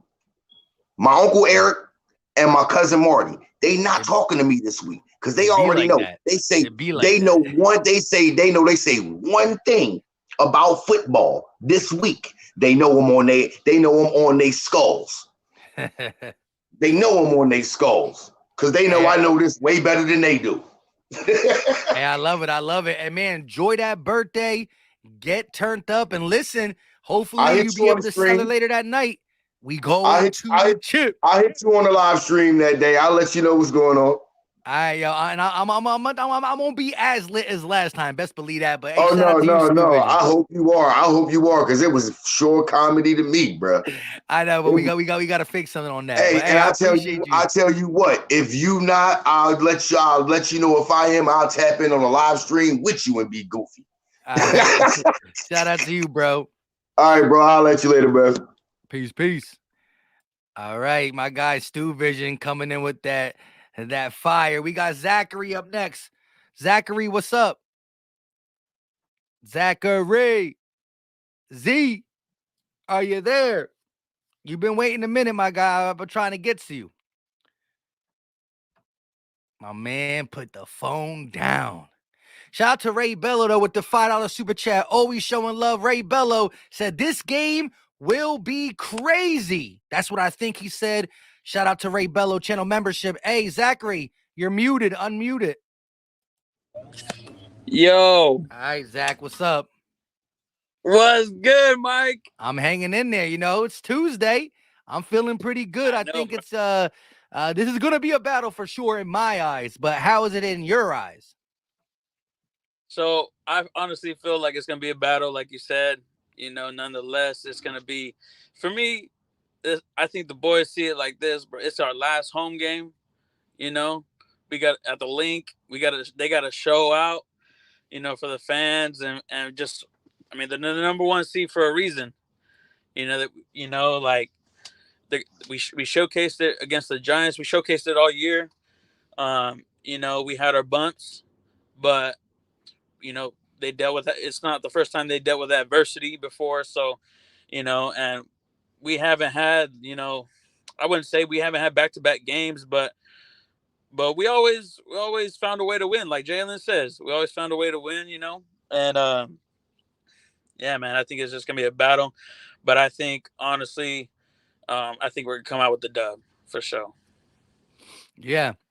I like that you started out this whole speech with, we want to show what we can do at home. Like, being home for some fans might not mean that much. Some of these fair weather, I don't know if I can get to the game. I don't know if it's too cold outside. But nah, bro, Philly's just different. And again, Brock Purdy in his let's talk about all of them, right? Because it's 6 regular season wins, 2 postseason wins. That's a total of 8, right? Right. Only 2 or 3 were on the road, and they were early in the they were in the season. He's been at home for the past 2 weeks playing in San Fran. Now he has a short week traveling across the country against one of the most hostile places to play in the NFL. We're going to hold that close to our vest. And you got guys on the Eagles who are a little upset. A.J. Brown, this, that, and the third. Let me ask you, though. Yeah. Do you see this being more of a passing game or more of a rushing game? For Philly, I feel like we could honestly rush the ball 100%. I know they got Fred Warner and that linebacker squad. I know they got good linebackers. I'm not that concerned about the rest of their guys though, because bro, we could kill them on the run. We've done it against every team this year. I guess you could say we didn't do it against that game and that loss in Washington, but they beat us, bro. And I honestly felt like we beat ourselves that game. But 4 turnovers. Yeah, but I mean, like, man, we could beat them except the linebacker squad. Our rush offense is nasty, bro. Like, we could rush the ball. We could pass it. We could kill them through the air. And we could run the RPO. Like, pick your poison. Like, and then the defense, I'm not worried about their offense. If we can shut down, You know, CMC. I mean, like, yeah, look what we did with Derrick Henry, Saquon. You know, like, I honestly feel like our defense is better than theirs. A lot of analysts talk about like, the 49ers defense is loaded, and so we're loaded too. Like, we can rotate guys on the D line in and out, you know, every couple plays or whatever, and they're coming in fresh, like, you know, and they're attacking the quarterback consistently. I honestly feel like we could get to Purdy 4 to 7 times this game, honestly. And then that's real talk. Like, I'm not even being like biased just because we have a nasty D line. Like, it's proven. Yeah, 70 sacks on a year, bro. Like, teams don't do that, you know. And then four of our guys, you know, for double-digit sacks. That's just unheard of. It's never happened. But I mean, like, I think our guys are all around the more complete team because Purdy is inexperienced. Yeah, he's won the last 7 or 6 or whatever, 7. I think, 8. But I mean, he doesn't. And he has more playoff wins than Jalen. But I mean, he doesn't have the experience. He's coming into the link, and the link is just it's hard to win there. I agree. I totally agree, Zach. And you made some great points. Before I get you out, you got a score prediction? Yeah, I think it's gonna be 30 to 21. 30 to 21. I like that 9-point victory. I'll take that 30 to 21. Shout out to you, Zach. Appreciate the love and support, my guy. Appreciate you, bro. Thanks for having me. Peace. Now, listen, we had a Niners fan in the back. He named himself Bang Bang Niners Gang. He was there. I was going to give it his time, and he jumped out. Bang Bang Niners Gang, where did you go? You were there. You were about to be next. Where'd you go? Dang. Shout out to my guy Heatboxing 79. What's going on, Heatboxing? Yes, sir. What up, Mike? Man, look, I went to the Green Bay game. I went to the Titans game. I just went to the Giants game last week. You know what I mean? I sacrificed another ticket for this game. Let me tell you something, man. Stop sleeping on not you, but just in general. Stop sleeping on these Eagles, man. This defense is really, really intense, man. Their front line is intense. And Purdy, it's hard to win, football games in NFL, period. It's hard to win. So he did his thing. But like my boy, what's his name? Vision, the brother that was just his birthday coming up. Happy birthday, OG. Let me tell you something, man. I was gonna break it down just like he did. If you go back and look at the Niners wins, right? It's an NFL game, understand. But regardless, if you look at their wins, they have not played a real mobile quarterback, a dual threat quarterback. They have not played an aggressive style type defense. You understand? And then just like our offense, like just crazy. Like you don't know what's going to go down. Jalen like over 300. Like let me see. It was the Green Bay game. I think Jalen ran for like 100 yards in the first quarter. You know what I mean? And he threw for like 300 something. Man, yo, listen, you don't know what. It never happened in NFL history. In the Green Bay Packer game, he ran for 157 or 156 yards, and he threw for 150, but he still combined for 300 yards. In the very next game against Tennessee, he threw for 380. And the stat is no quarterback has ever had back-to-back games with 150 plus and 350 plus, because if you are a 150 plus guy, you're probably never going to get 350. And if you're a 350 guy, you're probably never going to get 150 because they're the opposite ends of the spectrum. And that is what I love about this team. They've proven to win many different ways, many different styles, different type of weather, different atmospheres, all that stuff.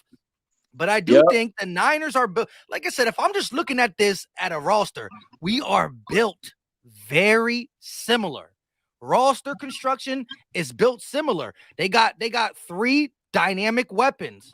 We got 3 dynamic weapons. McCaffrey, Kittle. All right, that's all fine and dandy. But what I'm saying is though, McCaffrey, Kittle, you know what I'm saying? On Debo, look, they have not played against a Reddick. They have not played against a Fletcher. They have not played against a BG. They have not played against a big play Slade, CJ Gardner Johnson. You know, and don't let us get Maddox back either. Oh, you know please let us get Maddox back. Listen, I have no fear about this game. And be honest with me, look, more scared to play the Cowboys than the Niners, right? And look, I'm Philly all the way. Born and raised, I'm born and bred all the way. Philly, Sixers, Flyers. Look, let me tell you something. With the Cowboys, it's something about, you know what I mean? Like this, I would love to beat them to get the Super Bowl. Don't get it twisted. But styles make fights, like in boxing. Styles make fights. You know what I'm saying? We are more fit, you know what I mean, to blow through San Fran than we are with the Cowboys. You know, either I would love to see, All-Star Hurts against Dak, you know what I'm saying? Or Dak choked again, you know what I'm saying? But you know what I mean? It is what it is, man. I'm telling you, we are fit. And look, I don't care if it be KC. I don't want to jump ahead too fast. I'm just hyped, man, because I know what we're going to do, baby. I know what we're going to do, man. Everybody's saying it's going to be closed up. I don't think so, bro. And yes, the score prediction, I got it. We might hit that 30 piece, but I don't see San Fran getting over that 13-ish. I don't see that. I don't see, bro. Look, what the Cowboys do with them? You know what I'm saying? The They held them to Cowboys, 19. yes, Cowboys slowed them boys down, man. For real, like, and That was some Purdy is really a good rookie. tape. That's some real good tape to really try to. That's the tape you got to study, because the Niners they had to pause a couple times. Them drives were getting stalled. They couldn't get down the field. And then they You know what finally I'm got a saying? 90. They did get a 90-something yard drive, but in them 90 yards, Purdy threw for 30. It was a lot of rushing. McCaffrey You was know what getting I'm saying? loose. And guess what? You know, Cowboys got nowhere near the D line we got. They got nowhere None. near the defensive backs we got healthy. You know what I mean? Come on, man. I have no fear, bro. And look, expect big play Slay to finally come through, because he been kind of, I don't want to say slumping, but you ain't really been hearing too much of him. They So the don't throw fans his know, way that much. you They know, don't throw his exactly. way that But much. but Debo gonna be out there. He gonna throw to Debo. He's going Yes. and CJ Gardner. I would put CJ on the middle on Kettle. That's what I would do too. If Maddox don't come back, you know what I'm saying? Yeah, I'm Yeah. with you. CJ's definitely coming in the slot. And listen, Slay said on his podcast that he's dying to get a pick, so he want to give the ball to Mike Trout. Mike Trout Yeah. always be in the corner, you Yeah, know. yeah. He's at what? He plays for the Angels. but he a Yeah. diehard Philly fan. So go ahead and Yeah. get that pick Yeah, and he hand it was off there. to Mike Trout. He was there on Saturday night. You know what I'm Yes, saying? sir. Yeah, well, we lit, man. We ready, man. But Mike, yo, I really appreciate your consistency. I super chatted a few times, bro, but I really appreciate your consistency, man. Like you be on it, bro. You know what I'm saying? And just keep doing your thing. I'm ready, baby. I'm lit. We got the ticket ready. We lit. Get the ticket. We lit, baby. We ready. Undefeated. Hey, listen, undefeated when you're there. Undefeated when Yeah, you're right. there. Yeah, And but listen, some of these people I ain't gonna hold the if chat you up, man. and if you go there, because you know I do the pregame. We gonna let the calling come in from the link a little bit All for right, a for second. sure. You know what I And you know mean? what's funny too? I was at a tailgate too, man. I was looking for LB the whole time. I couldn't find. I was looking for LB the whole time, man. But yo, we gonna do it, man. I guarantee. If you, matter of fact, I'm gonna be looking. What time you going live on Sunday? Like an hour before the game. Hour 2 hours before the game. Yeah, I'll be in the tailgate. Yeah, I'll be out there before then. I'm going early. You know, I'm out there Oh early. yeah, you gotta live it But up. Gotta live it if I up. could, I go there right now, like the kids used to do, waiting for the sneaker store, waiting for sneakers to come out. I'm waiting. You know what I'm saying? Hey, listen, it's hey, Philly loves their football team for Yeah, sure. I'm telling you, my boy. And like this, that's what I'm saying, man. It was a sacrifice, man, because we don't know when next time it's going to happen. Hopefully, this can be a dynasty. You know what I'm saying? Because we got a lot of young players that's locked up. If everybody just stay healthy, keep the coaching staff together, even though some of our coaches going to go. But you know what I'm saying? Remember, fighters got to fight. Players got to play. You dig what I'm saying? So I it is love what it. it is, man. But I ain't going to hold the chat, my boy, man. I appreciate you, man. Salute to you, my man. Yeah, man. Keep up the excellent work, my boy. You going places, man. Real I talk. appreciate you. Good takes, 30-13. I like it. I'm telling you, watch. Yes, sir. Absolutely. If the Cowboys can hold them boys down to what, 19? And how the way they was playing? Come on, man.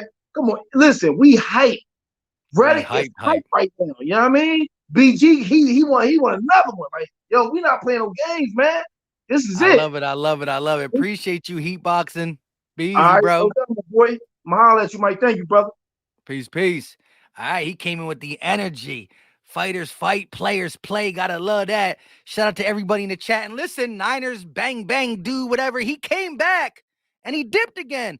Listen, if you're watching, just come through. We only got 4 more people in the back. I'm going to take the pin chat down soon. There he is. I want to hear. I want to just hear from a Niners fan. I'm going to get a Niners content creator on probably on Friday. So we're going to speak from a content creator standpoint where I'm not taking no shots. He's not taking no shots. It's just literally analysts talking.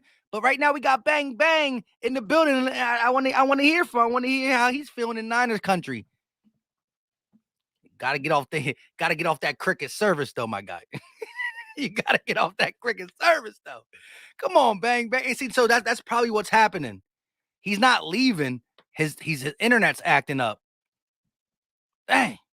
I wanted to hear what Bang Bang Niners gang had to say. But maybe he can get in there. You know what I mean? Get to ask somebody to borrow the hot spot. You know what I mean? The hot spot. You good, Niners? You good?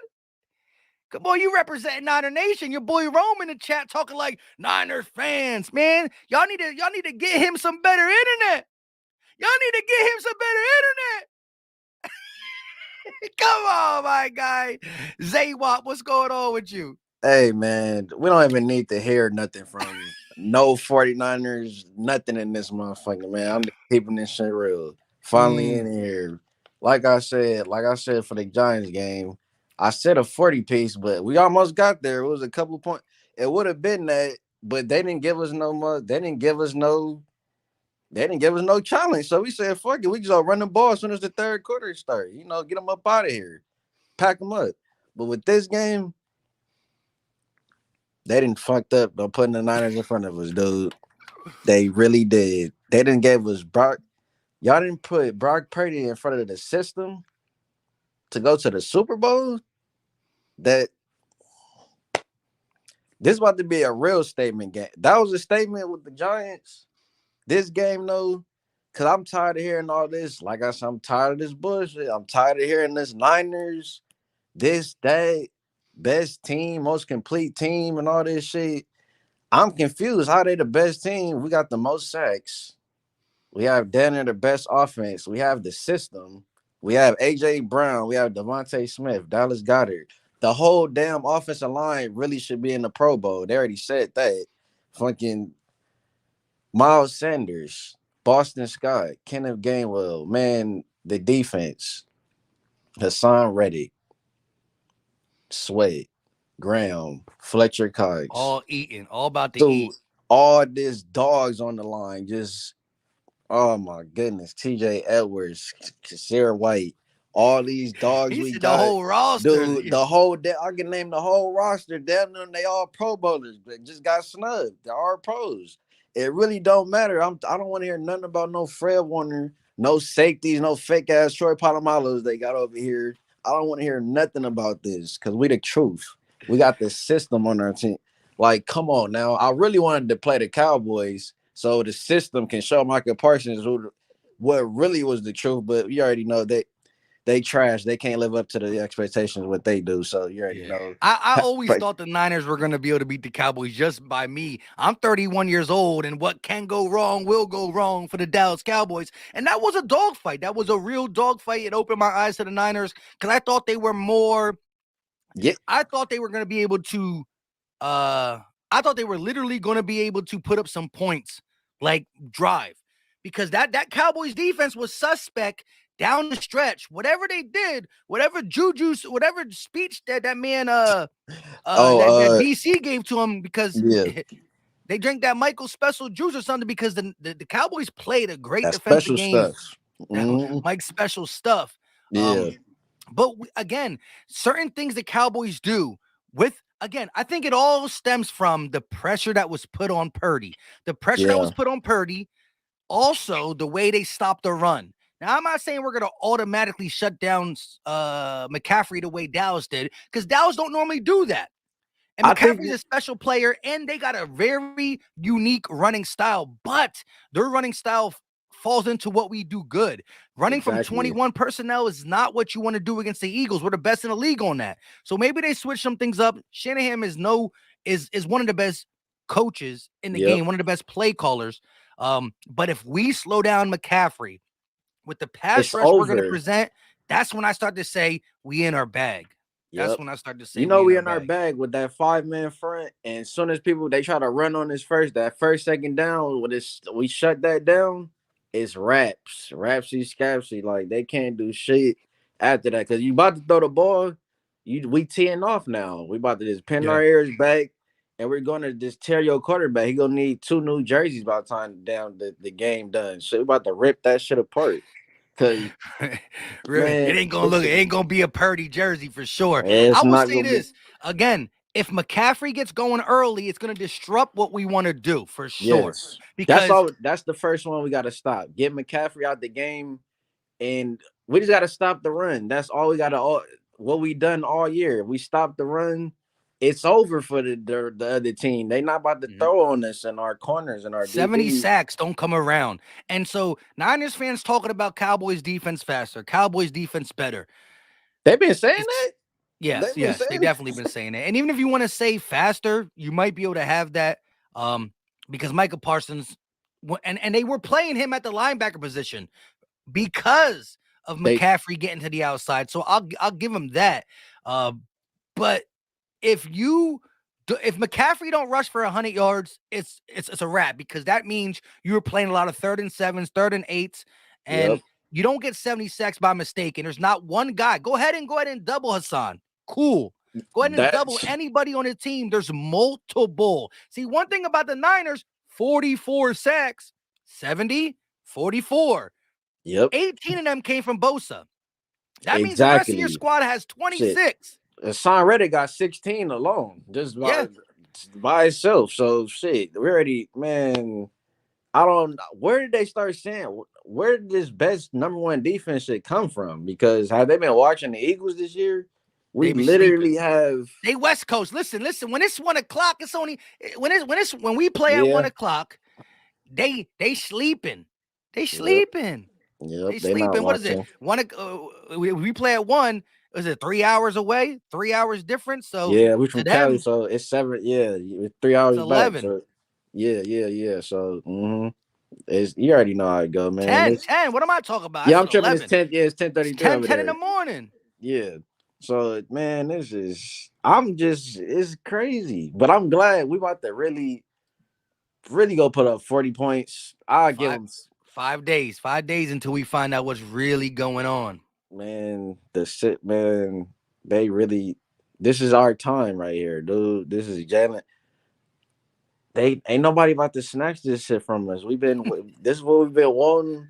I said at the beginning of the season, as soon as the Hassan Reddick signing, I'm like, oh yeah, we're about to be nasty because this dude, this pass rush that he's cold. So the AJ Brown and all that shit just made, oh yeah, like we're really gonna win. Like we're going to the Super Bowl. Like we already had a squad even before that, but that shit adding him.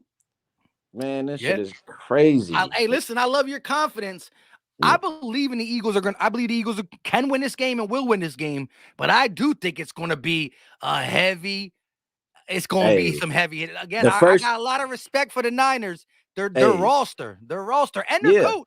And I respect him, but you know what, Kyle Shanahan, you know what he wish he had right now? Jalen Hurts. But you see, he couldn't get him, but you see, he won't Trey Lance right now.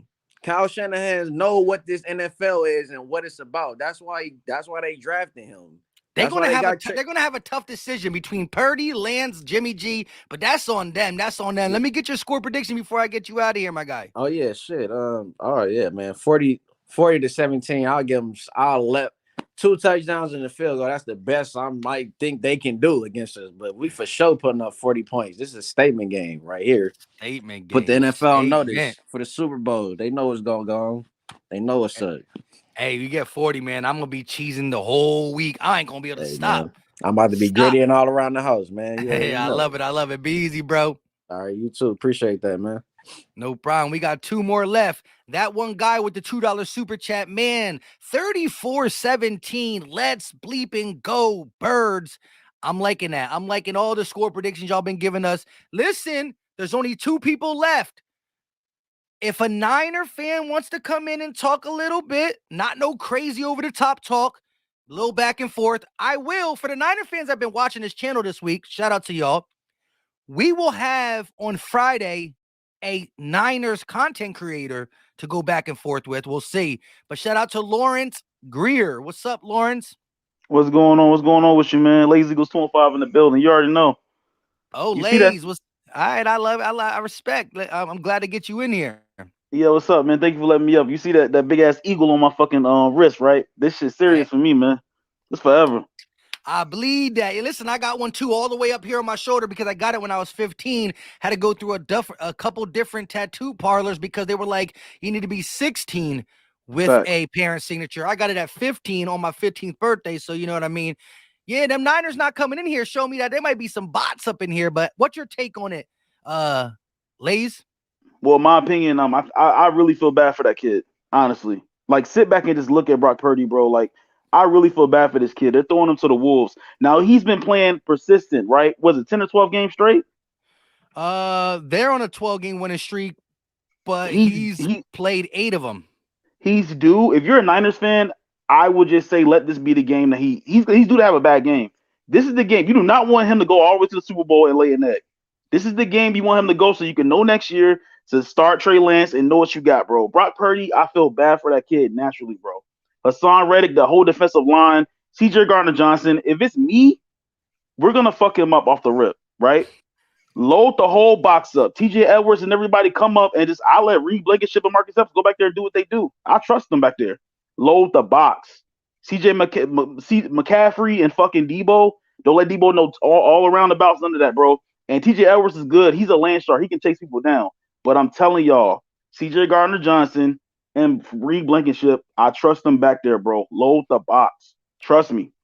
Tackling's going to be key in this game because the Niners are just on another level when it comes to just getting these. First of all, again, it's Kyle Shanahan creating the play, designing a play against coverages that he can just, again, he's seen a lot of defensive disguises. So getting these guys in open field is going to be their strategy. You got to make the tackle. And that's why I think a guy like Reed Blankenship plays big. CJ dropping into the slot, Reed Blankenship playing. If Avonte Maddox can't go, we're going to have to keep some light personnel back there, but our light personnel can still hit. Kevon Wallace has been playing better, Reed Blankenship, but tackling is going to be of the bro. Listen. Marcus Epps is a torpedo, and I'm gonna make a prediction. And when it happens, you're gonna think about my name, bro. He's gonna level Kittle, bro. Watch.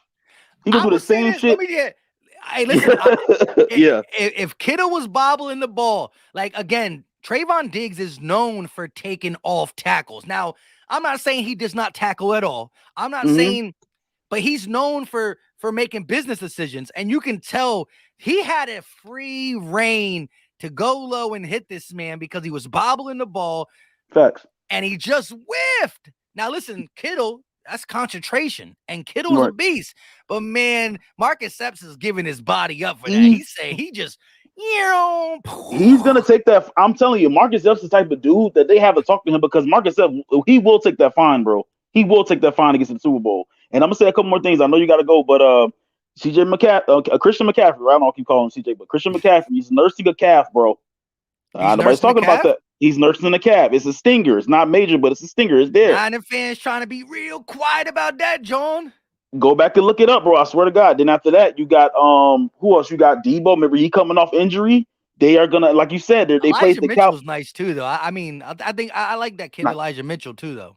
It's not gonna be enough for Sue and them, man. Sue and Linville up the gut and Jordan Davis, man. I'm telling you, Mike, this is it, man. This is it. It's gonna be close the first 2 quarters. Then the second half, he's gonna start pulling away, like Jalen Hurts does, bro. And people keep saying, I'm gonna say this. I'm gonna get ready to mouth. Brock Purdy. People keep saying, oh, Brock Purdy. I'm like, Brock Purdy ain't ready. Brock Purdy. They're like, bro. What about the defense? The defense. If Brock Purdy has all these 3 and outs, what's going to happen to the defense, Mike? They're going to get gassed. And what's Jalen Hurts going to do? I got it. Run. Gainwell got it. Boston Scott got it. Miles Sanders got it. We might not even A.J. Brown and Devontae Smith might not even need over 60 yards, bro. It's going to be a run game slaughterhouse. Let's get it. Fly, Eagles, fly. Oh, I love it. I love it. You got your score prediction? Yeah, I got us 35-17. 35-17. A lot of 35-17s, man. Y'all getting me. Y'all may listen. You know, again, I don't like to give my prediction until the end, and I still think my prediction is going to be close.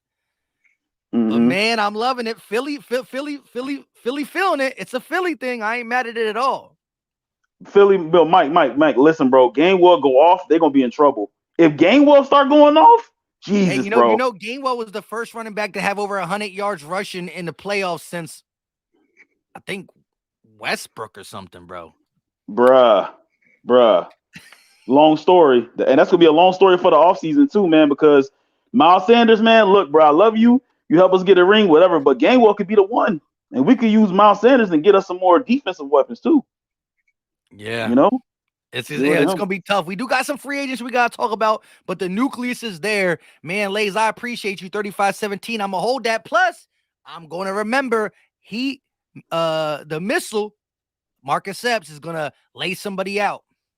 Facts, man. We don't wish injury on nobody. You know what I mean? We don't wish it on nobody. But George Kittle will be getting it up the gut, bro. I'm telling you. He's gonna get it by Marcus Epps. I'm telling you, bro. Pause. Facts. Yeah, pause. Yeah. Hey, All shout right, out G. to you, Lays. Appreciate you. No problem. Peace. All right. Shout out to my guy, Lays. We got Lenny D in the building. Hey, if we got one Niner fan that want to come in and chat it up before we get out of here, let me know. Come on. Just give me one Niner fan.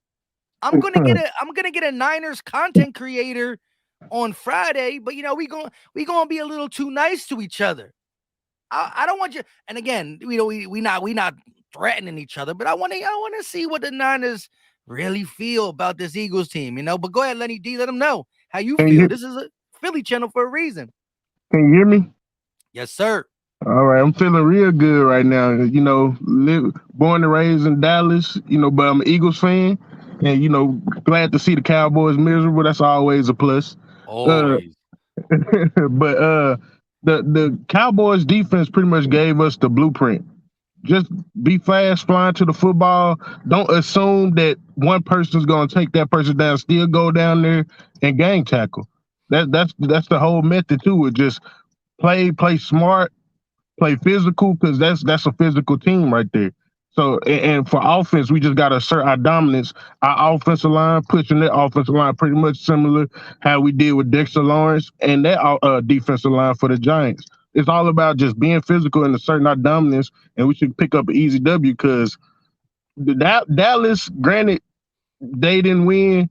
They put the blueprint out there because 19 points and Dallas defense is not better than ours.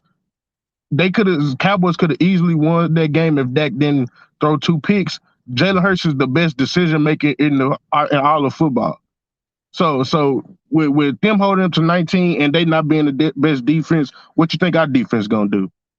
And then Jalen Hurts don't make too many mistakes, if any at all. So we can easily move the ball on them. Yeah, I'm looking at it like, again, and credit the Niners for winning that game. The win is the win, but really looking at how that game was transpiring and how it was such a defensive battle. Them 2 turnovers from Dak Prescott was crucial in a game where both teams really can't move the ball. And then you get gifted 6 points, and one of them interceptions were in a scoring position. Now, who knows if Brett Maher makes that, but that's a 9-point swing, and that's enough to really change the complexion of this game. Also, this man, Turpin, the special team guy for the Cowboys, my man had the biggest hole ever. And he had literally 5 yards to the left, 5 yards to the right, and my man just ran right into the kicker. I was like, but listen, the Niners pulled it off, and you know me, a win's a win. I don't care what happened. Dak throws picks, and the Niners defense is really good. And so I'm not gonna, Dak is Dak, but they did take the ball away. That's fair to say. Yeah, and with us having the best offensive line in the game, we're gonna go. I always say, even when I'm watching the game from at home, when I watch the game at home, I say not almost every play, but majority of the plays, run the football, because our offensive line like to go out there and push people around.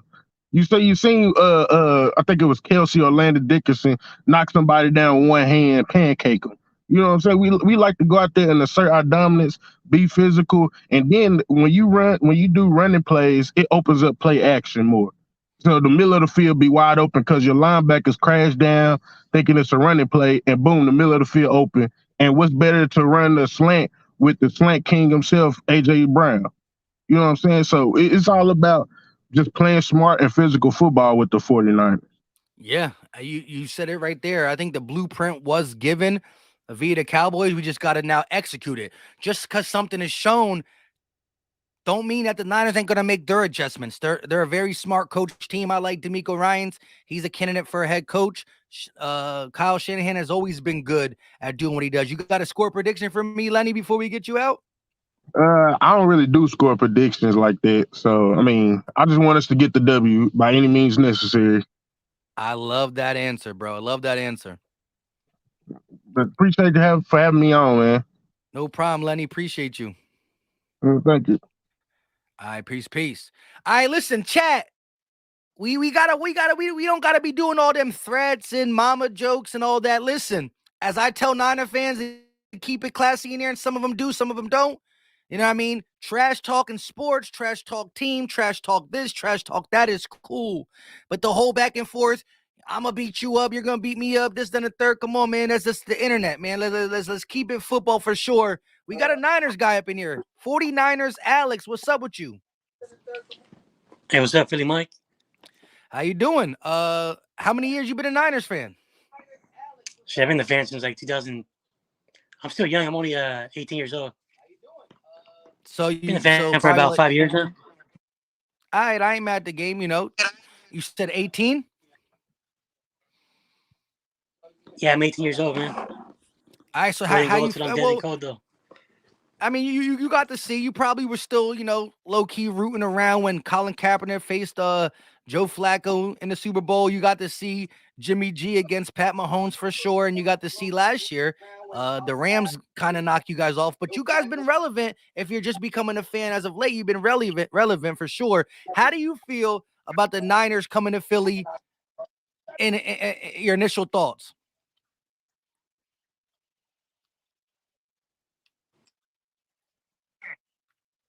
Alex? Oh, it's gonna be a fucking battle, man. Two of the best teams in the NFC, man. We're here for a reason, man. I agree. What Hey, can you hear me? do you see? Yeah. What do you see as a weakness for the Eagles in your mind that you think the Niners can exploit?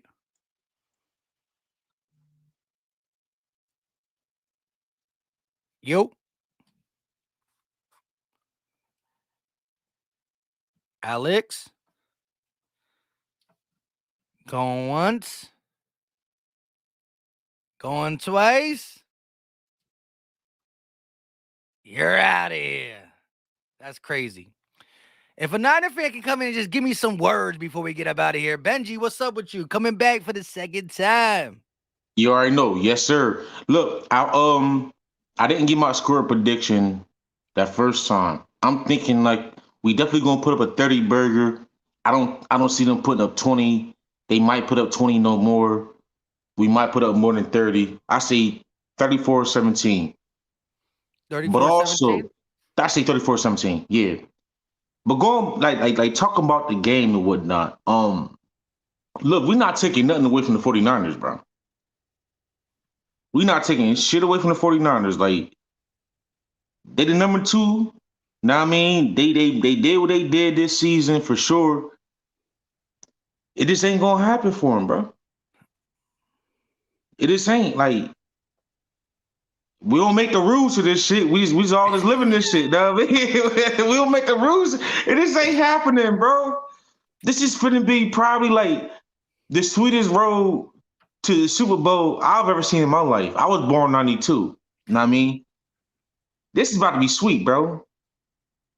It's about to be sweet, man. The Giants started out sweet, for sure. Yeah. It would have been harder, like I said, if it was the Cowboys we was facing. That would have been a game. Regardless of how. If somehow the Vikings would have won, it would have been Eagles, Cowboys, Vikings, Niners. I still would have had the Niners smacking the the Vikings for sure. You know, I would have had us beating the Cowboys. So again, the end result, there was no way it would have had to be an Eagles Niners matchup. That was the only scenario I seen from day one. Yeah. When Brock Purdy started playing and the Niners became the second seed, or was fighting for that second seed, I always knew, ultimately, if the Eagles want to get to the Super Bowl, we gotta go through the Niners. But actually, it's reworded. They gotta go through us because they gotta go coming to through Philly. us. Yeah, but I just kind of feel like it would have been. How about this? If we were facing the Cowboys coming up, right? The talks of it, it would have been one of them games. It'd have been wild. It would have been wild, bro. I would be a lot more amped because listen, real shit. Yeah, that's what I'm saying. Like, yeah, I low key look. I don't like Niners right now because they're in our way, but I That's never it. really have a problem with them. I don't have a problem with their organization. I like John Lynch when he played in Denver. I like Kyle Shanahan. I like all the Shanahans growing up watching football, watching them coach in Denver and Washington, all around the league. I got a respect for the game. I'm a gambler. Low key, when the Niners was going against, well, no, I was rooting for Andy Reid because I'm an Andy Reid fan. But I rooted for the Niners over the Rams, but they in our way. But the Cowboys game, I would have been there would be no nice bone in my body. I wouldn't even be able to keep it football. I'd be more, I try to stay I'm a fan for sure, but I do put my analytical hat on. And when I'm talking to content creators, I talk different. When I'm talking to fans, we going to talk like we in the bar chilling. Me, two Eagle fans, what are we going to do? That's what the call-in streams are for, right? I respect that. I want to say that about your stream, bro. And like the way you run your shit, I respect the hell out of that, bro, because I know one thing. When I'm coming to get my daily dose of Eagles, you are definitely on the list, bro. And I know when I'm coming to you, I'm going to get some real analytics. I'm going to get some stats. I'm going to get some real takes. You know what I mean? You leave all the bullshit out the window and you come with straight, you know what I mean, type shit. Now, I'm going to get to this real quick. And I don't want to blow your channel up, but this goes out to all the Jalen Hurts haters. Chris Sims, Big Silly, all of y'all clown dudes. Listen, bro, y'all talk that stuff all off season. And then Tiki Barber with the noodle arm comment. Oh, man, look. I love it, bro. I just hope and I wish and I pray that you put it like the pie in the face. You put the pie in their face because they deserve it, bro. Listen, I'm gonna make it my goal to get Chris Sims on the channel, but I'm not gonna be nice. Him in then, bro. Him in then, because they ain't got that platform right there. And shout out to Jacob Sports and stuff. Know what I mean? I watched Darren Brooks. Know what I mean? Seth Joyner, all of them. Why the hell they got Dan Silly on there? Yeah, he's wild. He's wild. He's wild, bro. He belong on the ESPN with Coward and Skip Bayless. He is Skip Bayless. Skip Bayless. And listen. Did you see when the internet came at Chris Sims to the point where he had his show and he was crying? Oh, he was crying. Sending all type of curse words out there, telling the ESPN to put it on the show. Bro, you was wrong, bro. You was wrong. And now you keep on. And now you doubling down. Huh? All you gotta do is admit it. Like that's it. Listen, that's all the people want. That's all we want as Eagles fans, bro. Look, when they were coming out, I said Tua, like prior to the hip injury, because I didn't think Tua was really gonna recover from the hip injury. But I said Tua over Herbert. I was wrong. Now it's that simple, bro. When after the hip injury happened in the draft, I was still saying Herbert over Tua. But I'm saying when they were in college playing, I like Tua over Herbert. I was wrong. That's all you got to say. You see how simple that is? I was wrong. Yeah. That's it. These dudes in the media, it's like they refuse to accept when the people was telling you, when everybody can see that you was wrong, bro, why you keep going against it? Listen, we're not all wrong. Everybody's not wrong about you being wrong, bro. Like you go on TV and you say this stuff out your mouth in front of a national audience and people call you out on it and you go right back on the next episode and you refuse to acknowledge. But real quick before I get you out of here, because I got two more I got to get into. He literally just said now that if again, we just beat the Giants 38-7. He literally said if Daniel Jones was on the Eagles, that they would have still blew him out. He said, honestly, Jones is almost as good as Hurts and as a runner, and That's the dumb shit. I would take Jones better as a passer. He just said that today. Yeah. That's dumb, I bro. mean, listen, every time Chris Sims comes out of his mouth, he goes on my YouTube short list. We got a YouTube short it. We got him all documented. Hey, Philly Mike, shout out to you. Please get Sims or Silly or both of them clown ass dudes on the show. I'm gonna keep calling it. Real talk. They're trash, bro. Hey, hold on. Make sure you have LB with you. That'll be the fucking golden, bro. It'll be golden. Shout out to you, Benji. I appreciate the support. Hey, bro. Thank you, man. Be easy, bro. All right, shout out to him. We got Niners Faithful in here real quick. Let's get Niners Faithful in here. What's up, Niners Faithful? Hey, Philly Mike, what's going on, man? Hey, chilling. How long you been a Niners fan? I was probably like maybe in my teens, I'm in my 40s now, so I've been watching them go through their up and downs, especially Let's just say during you've been watching them faithfully, right? Niners Faithful. It makes sense. I ain't mad at it. So how is your feelings, right? Coming into this, you just beat Dallas, right? A couple days ago. You sit down sometime Monday afternoon. You're like, okay, we're coming to the link to play. What is your initial thoughts on this game? It's going to be a tough one. I'm not going to lie. You know, the Eagles are a pretty formidable opponent for the 49ers. I think they kind of match up pretty well, but you know, I think it's going to be a close game. I'm kind of laughing at all these predictions with 30 points. You know, Niners only been scored 30 points maybe once or twice this year. So it's kind of laugh at these predictions of high scoring games. I think it's going to be a low scoring game. Yeah, right now I'm leaning towards high teens, high 20s at the max. I would love to get a 30 burger, but I'm looking more in the 20s for this game. I just think that it's really, to me, going to come down who takes care of the ball, and both defenses have a tendency to get turnovers. Now the Eagles went on that little vacation of getting interceptions, but we got right back involved in that to end the season. I think we're still plus 18 on a turnover. That one thing we don't do is turn the ball over. And in both games, we turned it over more than 3 times. We lost that game. So we know what our recipe is, and we know what challenge the Niners definitely present just as a skill set. Like I said, there's 3 teams in the NFL that have 6 Pro Bowlers, and they're the teams last remaining, plus the Bengals. You know what I mean? The Bengals are a good team. I don't know how many Pro Bowlers they have, but the Chiefs, Niners, and the Eagles all have 6 for a reason. And I think it's going to be a tall task for both teams. I just feel real comfortable that you're coming over here, and you do got that short week. Again, we played Saturday, and pretty much we didn't. Not saying we knew you were going to win, but we played Dallas twice. This would have been the 3rd time we played Dallas. So we all day on Sunday when you guys played, the coaching staff was already scouting you guys for the simple fact that if you won, we're getting an extra day of scouting you. If you lost, well, we already scouted as much as possible on the Dallas. We don't need an extra day there. So we got the extra day scouting, plus we got the travel time, and coming across country is never a breeze. You know what I mean? I think that also plays in, but I think these are 2 heavy hitters.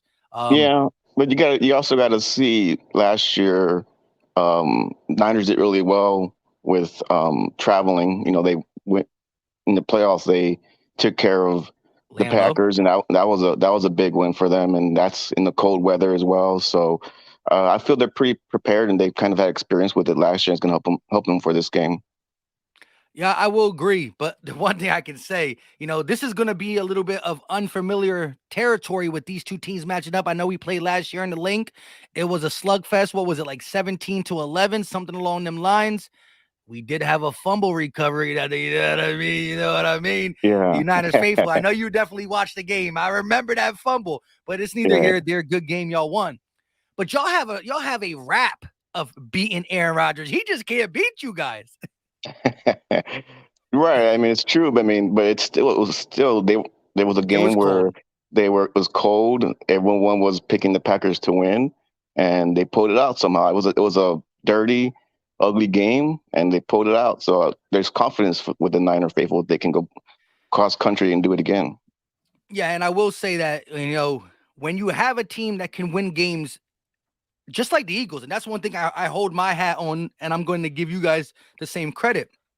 If it needs to be a shootout, you have the arsenal to shoot out. If it needs to be a defensive game, you got the arsenal to do that. If you got to be the team that gets the most takeaways, you got the arsenal to do that. You can win in many different facets: running, passing, ball, time of possession. You guys can do that, and I think so can we. That's why I think, and I've said this on Twitter again, there's a time and place for everything. And as the week gets going, we gonna really, break this down a little bit more. I gotta have my fun with my Philly fans, and of course, we at the game. And when you put that fan hat on, it's my team is always gonna win. You know what I mean? Especially when you have the backbone to stand on, like both these two, 1 and 2 in the NFC. So I just wanted to get a Niners fan on to see what they feel and all that. How do you just feel about Jalen Hurts' season and your defense playing him and mobile quarterbacks? I want to get your take on Jalen Hurts from an outsider, not a Philly fan who, we all love Jalen to death. Well, I mean, there's been a history of Niners defense having a little bit of trouble with mobile quarterbacks. We have Kyler Murray in the conference, in the division, and he's always provided some headaches for the defense.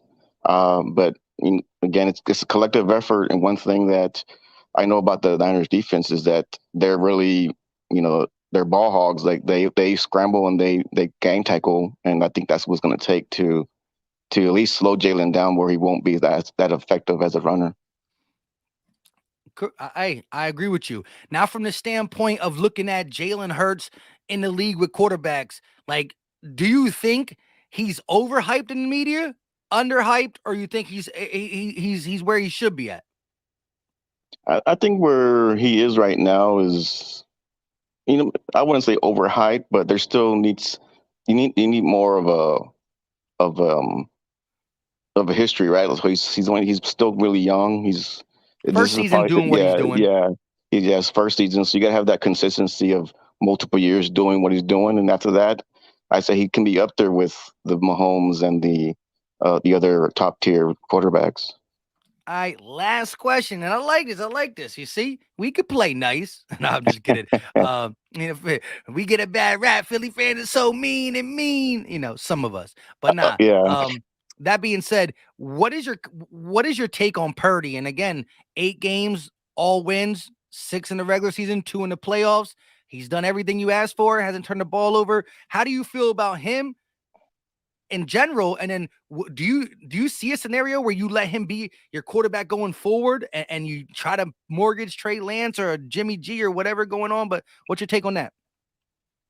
Purdy showed some grit this week. The Cowboys defense is, I think, legit, and he made some key throws. Obviously, he's still really young, and he's got right now he's going through a great streak. He hasn't lost a game yet, but as far as this Eagles game, this is going to be another big test for him. If he comes out like he did in the Cowboys game and we squeeze out a win, I think that's a big notch on his belt, because that's a tough environment to win in. And again, you always have to realize that he started a couple games in Seattle. Seattle's a tough place to win too. So and he did really well. So we have confidence in him to play well. And as far as the future, Trey Lance no one's already given him a shot. he hasn't played that long and he's gotten hurt. So we can't really make a prediction on who's going to start next year, because he could be really well. He just had some bad luck.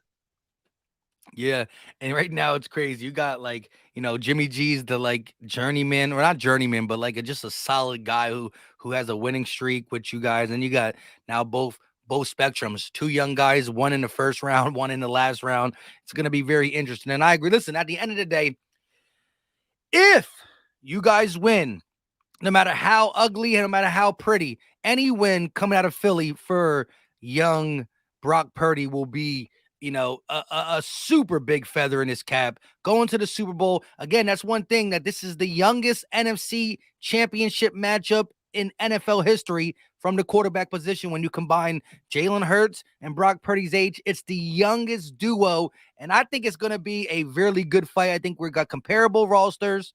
You can nitpick here or there, but I think it's going to be a slugfest, and I can't wait, man. I just can't wait. Yeah. Yeah, absolutely, man. It's going to be a great game. I'm obviously hoping Niners could pull it off, and it's going to be tough. But yeah, I think they have the tools to do it. Just got to execute. Hey, shout out to you for keeping it real. We're gonna talk about it. And listen, if you don't have a San Fran content creator to watch when the game's going on and you like to tune into some live play-by-play while you watch the game, I'll be here. Win, lose, draw. Shout out to you, Niners faithful. All right, man. Thanks again for having me on, Philly Mike. Have a good one. You too, you too. All right. Shout out to him.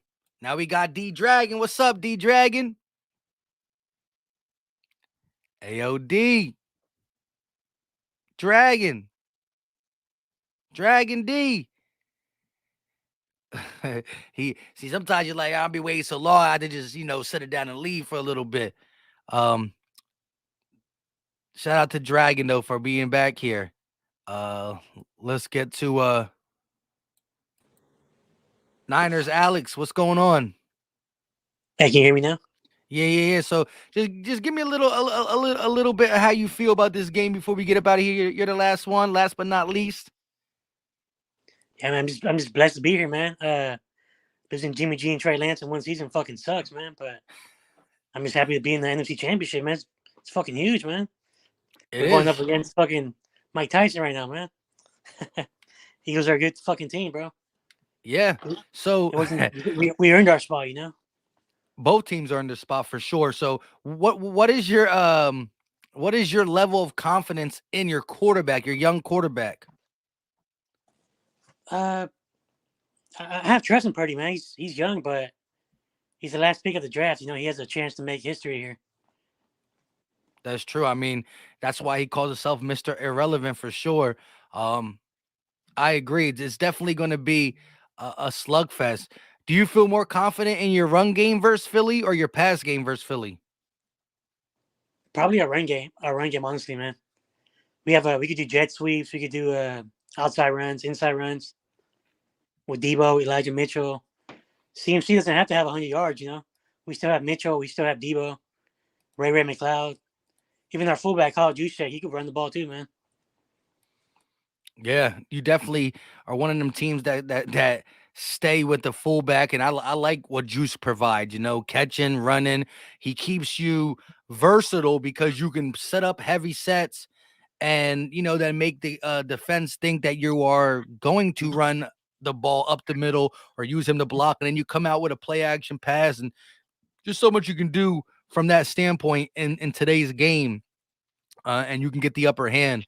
It should be a really good game. You got to score. I should have got Niners faithful score prediction. Should have got it. Didn't. But let me get 49er Alex score prediction before you get out of here. Well, honestly, I want the Niners to win, but hey, man, go ahead and say what you got to say. I'm gonna say around. I don't expect a Niner fan to pick the Philly. Yeah, I say 27-24. 27-24 Niners.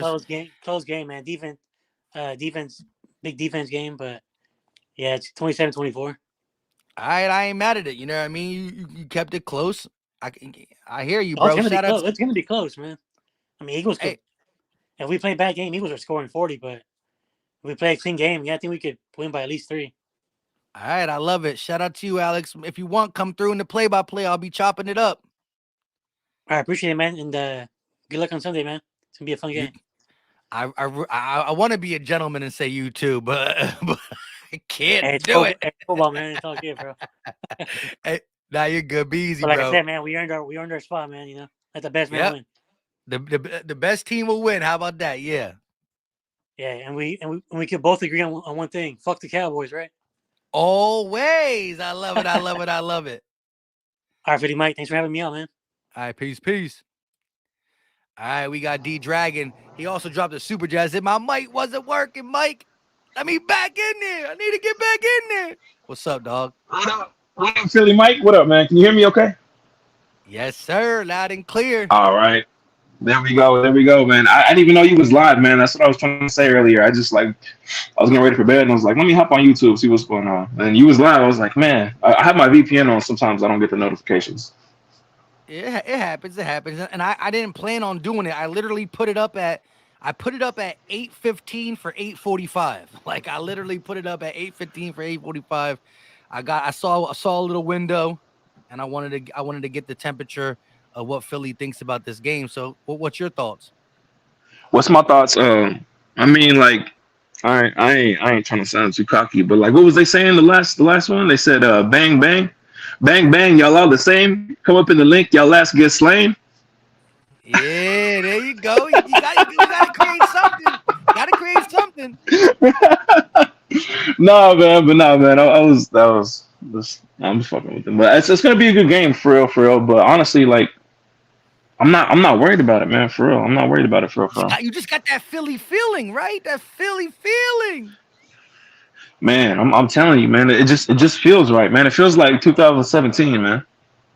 It does, and it does, and it makes it more for us to be in our bag at this point because again, the NFC Championship, we beat the Vikings 38-7, but because of the way the schedule used to be, remember last year in 17 it was only 16 games still. Now it's 17 games.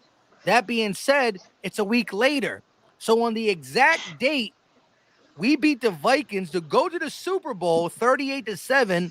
We beat the Giants to go to the NFC Championship 38-7. They're on the exact day because the NFL is a week later because of that extra game, and it just feels like 38-7. Really? I mean, yeah, but now, man. But like, what are we talking about on the show, man? My bad. I didn't really mean to like hop in like unannounced. No. I was wondering, what are we talking about, bro? This is the question I really got to ask you, all right? Looking at this Niners team, feeling good about it, how do you think the Eagles are going to move the ball? Do you think we are going to be able to do it running? We're going to do both. You're not going to just throw the ball or not just run the ball. But what do you think we're going to have more success doing? The ground game, and that's including Jalen. That's the running backs and Jalen, or us passing the ball on their secondary. I don't know. I feel like people were doubting Jalen, this whole time, and he came back in the Giants game, and I didn't see anything wrong with him at all. Like the dude looked 100%.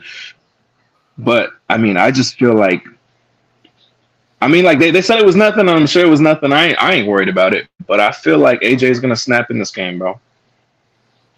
I feel like AJ might have some pent up energy that he wants to let loose, and he's gonna have to abuse that San Francisco defense. I mean, I don't. 3 catches, 22 yards. You see him on the Jumbotron getting upset that, after being nicked up a little bit, Nick Sirianni don't let him go back in. Mind you, somebody told me the last time A.J. Brown played against the Niners, secondary was probably similar. That's not their bread and butter. Their linebackers and their D-line is. He put up a $145 with Tennessee and Ryan Tannehill. So I think he's going to be a factor. But if D'Amico Ryans is smart, they're going to try to take him away, which is going to leave the door open for the Slim Reaper. Slim Reaper, exactly. But once he's starting getting looks, I mean, I just feel like AJ is going to go off, man. Because you also got to worry about Goddard. Like, it's not one person you're gonna. It's not CeeDee Lamb you have to lock down over here, bro. You gotta worry about a lot of different options. CeeDee Lamb and Pollard. We got AJ Brown. We got Devontae Smith. We got Dallas Goedert, Miles Sanders, Jalen Hurts. I mean, not to throw shade on Quez, but Quez can still get in there, man. Quez has made some big plays throughout this year, man. Like, that's one thing I want to see the Eagles do this game is if the Niners defense is kind of stifling us a little bit, taking certain things away, I want to see right up the seam, Quez Watkins beat the safety, and I need to see a deep shot to Quez. He's a guy who can really impact the game with just one big catch and touchdown. Bro, Quez is a number 1 on a lot of teams in the NFL. He's a number 3. Like, it's crazy. He's number 1 on the Giants. Yeah. Hey, leave them boys alone, man. They hurt. Yeah, they had enough, man. Man, another thing I wanted to talk about real quick. Both the Cowboys and the Giants. Yeah, no, it's okay, man. I mean, we can rip on the Cowboys, The Giants, we put them down, bro. 3 times in a row, man. In 1 year, they down bad right now. But we had to 3 spank them. 3 spanked them. I know. I wanted to shout out Benji. Benji came on. I didn't hear him the first time, but the second time he came on, bro, he was talking some facts, man. Like I was like, yeah. You know. But Yeah, no. Benji came What I on. did want to Benji say, came on. man. Benji was the second person Go to ahead. come on, and we've been live now for. I said we were only gonna be live for an hour. I'm live for 2 hours and 30 minutes, dog. But Benji came on. Benji was the second guy, and then one of the last guys. Okay. But no, like I remember the last time you had this, man. I came on. I'm pretty sure I was the first one to come on, and I was talking about the way like the media is disrespecting Jalen. But I got on. I was watching some ESPN on YouTube today, and I want to say it was like Get Up. I'm pretty sure it wasn't First Take. It was Get Up, right? And they're talking about the Eagles, right? And they're like, oh yeah, well we need to see more out of Jalen because he came out and he beat the Giants. That's what he was supposed to do. But we want to see what happens like when your quarterback's down, you know, and they have the last drive in the fourth quarter. And it's like, man, if he did that, you would have been like, well, that's the Giants. You should have had them blown out. I'm just so fucking tired of the media. Excuse my language. I didn't mean to drop the F-bomb there, but like, man, I'm just so tired of the media putting these double standards, putting Patrick Mahomes, Joe Burrow, Josh Allen above Jalen when Jalen's been balling. Jalen hasn't showed any weaknesses, man, this whole year, and it's just irritating to me, man. It is. They don't put no respect on our boy's name. They always want to move the goalpost. Again, the Giants went from red hot to red not. Oh my God. Yes. They went from red hot to red not. And so, you know, we just gonna have to keep doing what Jalen does, you know, trying to get to the journey. No one ever arrives. You're always on a journey, and Jalen Hurts knows how to get the job done. I really feel confident in this guy. I think he's gonna prove a lot of people wrong. AD Dragon, we appreciate you, bro. Hey, can I ask you one question before I get out of here? Sure. Oh, okay. So say we come in here. I'm pretty confident we're gonna come in here. We're gonna take care of business. We're gonna get the job done not efficiently, but you're gonna see that we're the team that's supposed to be in the league, in the Super Bowl. We don't know about Pat Mahomes' ankle. We don't know what's gonna happen. What if they choke? What if we meet Burrow? They choke bad. Do you think Jalen can steal that MVP award? Because you know they want to give it to Pat Mahomes. Yeah, they won't count anything that happens in the playoffs. They're not supposed to. The votes are already in for that.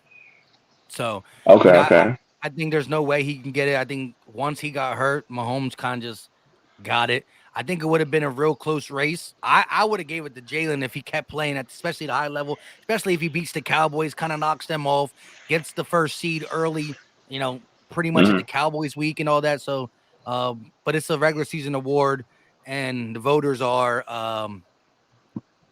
they're horrible. Big Sills is a voter. Dan Silio is a voter. Like when you got these guys voting, I mean, it's going to be a uphill battle for a guy like Jalen Hurts, which is disgusting. But guess what? Forget MVP. You know what's better than MVP?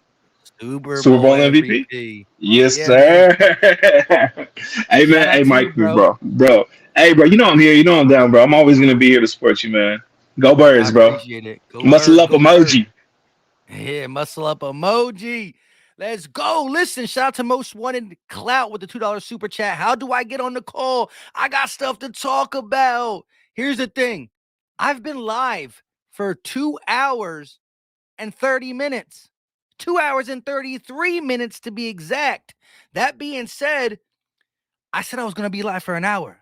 And because I love chopping it up with Philly, we were live for 2:30. I probably had like 40 callers on the stream. I got 2 more in the back. I always have the link pinned to the top of the chat, but I pulled it down about 20 minutes ago or 15 minutes ago to get the last ones in. I dropped it recently because D-Dragon fell out. I don't know if I can get any more in here. I'm kind of running on fumes. But listen, as Weapons said, hit that like button. We've been live for 2 hours and 30 minutes. I didn't even ask you to hit the like button once. That's like not like me. I kind of remind y'all sometimes. Hit the like button. It's free. It's easy. It don't cost a thing. We trying to do at least one call-in stream a week. We used to do it a lot before, but it's playoff time. It's time to talk. Shout out to Anthony. Got the Hurt season hat on. What's going on, Ant? What's going on? What's going on, Philly Mike? How you doing? I'm hanging in there, man. It's Tuesday. I feel like it should be Thursday, though, you know? Yeah, I've been so amped for Sunday. Look, this one is nice. This one's nice right here, but I need another one. I need Yeah. another one. Another one. We 5 years is already long enough. You know what I mean? Yeah. Especially after the long wait we had to do. But mind you, we a little younger. So, they want 50 something years, bro. I'm 31. I've been watching for like 24, 26, 22. So it hasn't been that long for our first one, but we want to keep them going now for sure. Yeah, for sure. And I mean, damn, with the team that we got, the window is wide open. If we can get it done this year and get back next year, we could be talking about a dynasty for years to come. True, but before we talk about this dynasty, how do you feel about the Niners who are in our way? What do you look at when you look at this team? What do you fear the most, or do you even fear anything on the Niners team? I mean, the first thing that has to pop out, probably offensively, Christian McCaffrey, George Kittle, Deebo Samuel, all their playmakers. And defensively, they're linebackers. They're very fast. They fly around. They hit. I think the key for us and the difference in the game period is going to be quarterback play. And I'm very confident that Jalen Hurts is going to get the job done. Brock Purdy ain't going to stand a chance in the link. He has not seen a front like ours. It's facts. And I know Niner fans are probably tired of hearing it, but you are in the Philly chat, so you go and get it Philly exactly related. But 70 sacks is nothing to sneeze at. And again, the Niners claim to be a great defensive line, and they can put pressure on a quarterback, but you're talking about a discrepancy of 70 to 44. That's no joke. Purdy's going to face the biggest challenge he's faced all season long as it pertains to pass rush. You might be able to say the Cowboys defense is a little faster here, linebacker wise. I'll give him that, right? LVE's playing good. Michael Parsons played a little linebacker there to slow down McCaffrey, which they did well. We got to focus on slow McCaffrey first. Once that happens, I'm not trying to discredit Brock Purdy. He's played up to par. He's played really good down the stretch, but he's going against the third best defensive line in NFL history, a defensive line that you can't game plan for, a defensive line that if you try to slow down there's 2 or 3 more that can get it done because we have 4 players with double-digit sacks. That's the first time that happened in history. So all this stuff is a lot harder than just, we got Trent Williams on the line. So I think Purdy, coming off a shaky game via the pass rush, has a lot in store for him, and it's going to be a heavyweight battle. You don't get 6 Pro Bowlers from each team to say one team is super less talented. Now, if you try to break it down roster by roster, I think we got some dubs. They got some dubs too, But it's going to be a battle. It's just the experience of Hurts over Purdy, which ain't much experience. These are the 2 youngest quarterbacks to ever play together in NFC Championship history. So there's a lot riding on this. For both. They both can start their career in the right. Again, he's a rookie. He's a second-year starter. But somebody's career is getting catapulted. Yeah. It's gonna be the dude on the hat. Like you said, I mean, this is gonna be a clash of the Titans. I mean, everybody kind of had this like crash course for this matchup to happen. It's all pros against all pros, and Brock Purdy has not seen he's not seen consistent pressure like our front can give. And stopping Christian McCaffrey, Elijah Mitchell, and mitigating whatever George Kittle and Deebo. I'm very interested to see what Jonathan Gannon's plan is to take not just completely take away, but kind of slow down those outside guys, because they're electric, just like our guys. We got guys, they got guys. It's going to be a 4D chess battle, and I'm very excited. Yeah, you're totally right. Again, I think that Gannon got to come into this mindset, stopping the rush, stopping McCaffrey first, because we could talk Brock Purdy this, Brock Purdy that. Kyle Shanahan still wants to run the ball. That's what they do. If you look at Purdy's game logs, he has a lot of games with under 30 passing attempts.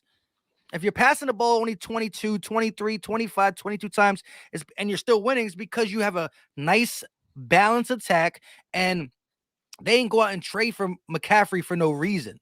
They traded for him for a reason, and they've been utilizing him, especially in the passing game, which is just like a staple of the run game because they're dumping it down to him in space at the line of scrimmage, 3 yards in front of the line of scrimmage, and he's not no easy guy to tackle. So tackling got to be the utmost importance. And I'm looking at JG like, you keep everything in front of you. Well, this game you don't want to, because that's all they want you to do is keep everything in front of you. They want to get a clean catch. They want to make you come up and tackle them because some people can't tackle them. That's just who they are. Yeah. Yeah, that's gonna be important. They got guys over there that can break several tackles. So you're gonna want to get those guys down, like Debo. People talk about trailing Slay. He's, in my opinion, probably the least likely to roll up the sleeves and get dirty, but you got to have all hands on deck for sure. It's going to be tough. I mean, my main keys really stop Christian McCaffrey. I mean, Dallas did a good job in the first half doing that. Getting consistent interior pressure and off the edge, Hassan Reddick, I think, is going to have a field day and make Brock Purdy win it under pressure and with his arm. And like you said in the other night in the stream, take away the right side of the field and the middle of the field, because that's where he eats. It's all about the timing. And if they can disrupt the timing, I have no reason to believe that we can't win this game.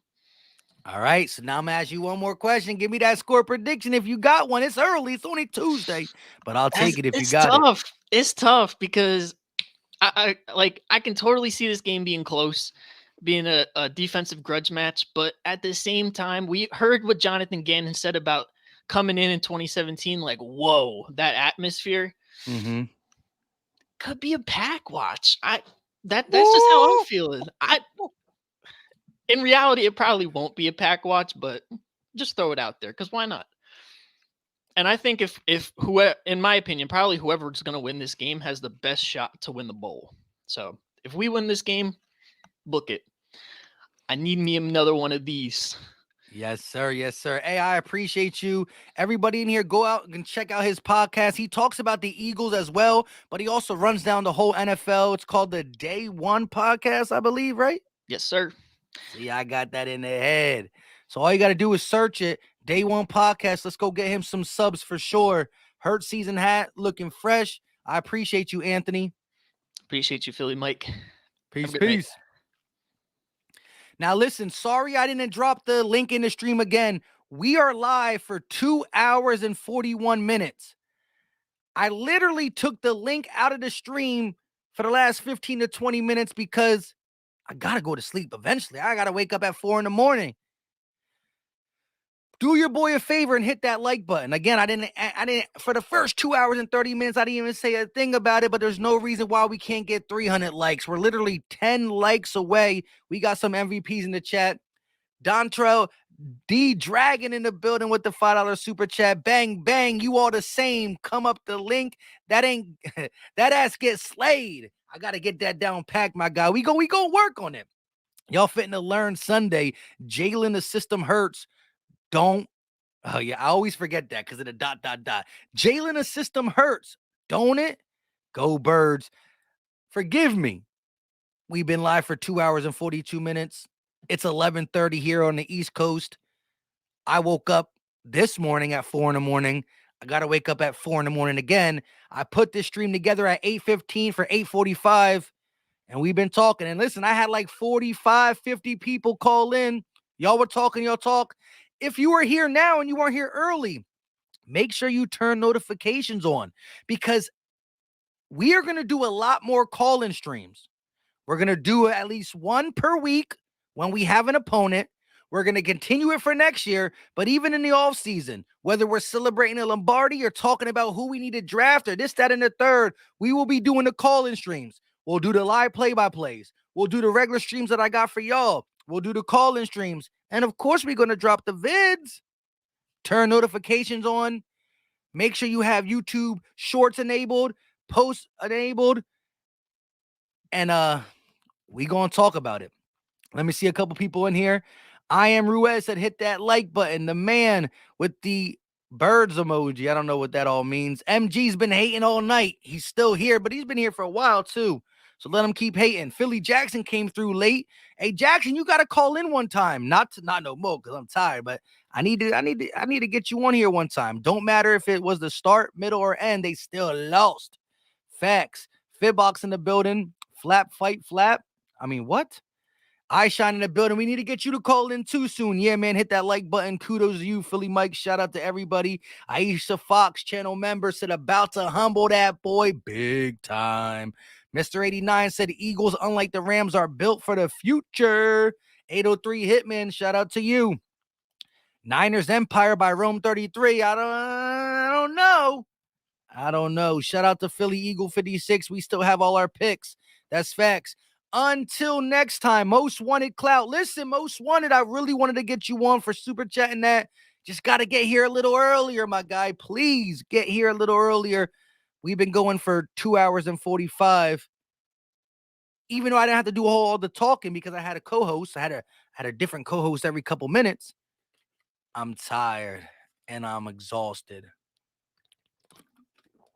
Until next time, y'all know what time it is, which means tomorrow you're going to get another live stream or a video. Oh, let me break it down for the 373 in here. Let me see if we got 300 likes, though. Did we get 300 likes? Yes, we did. Shout out to y'all. Tomorrow, Goat Talk with LB. Thursday, Philly 500. It's been a little bit since me and 500 collabed. We've been talking about it behind the scenes.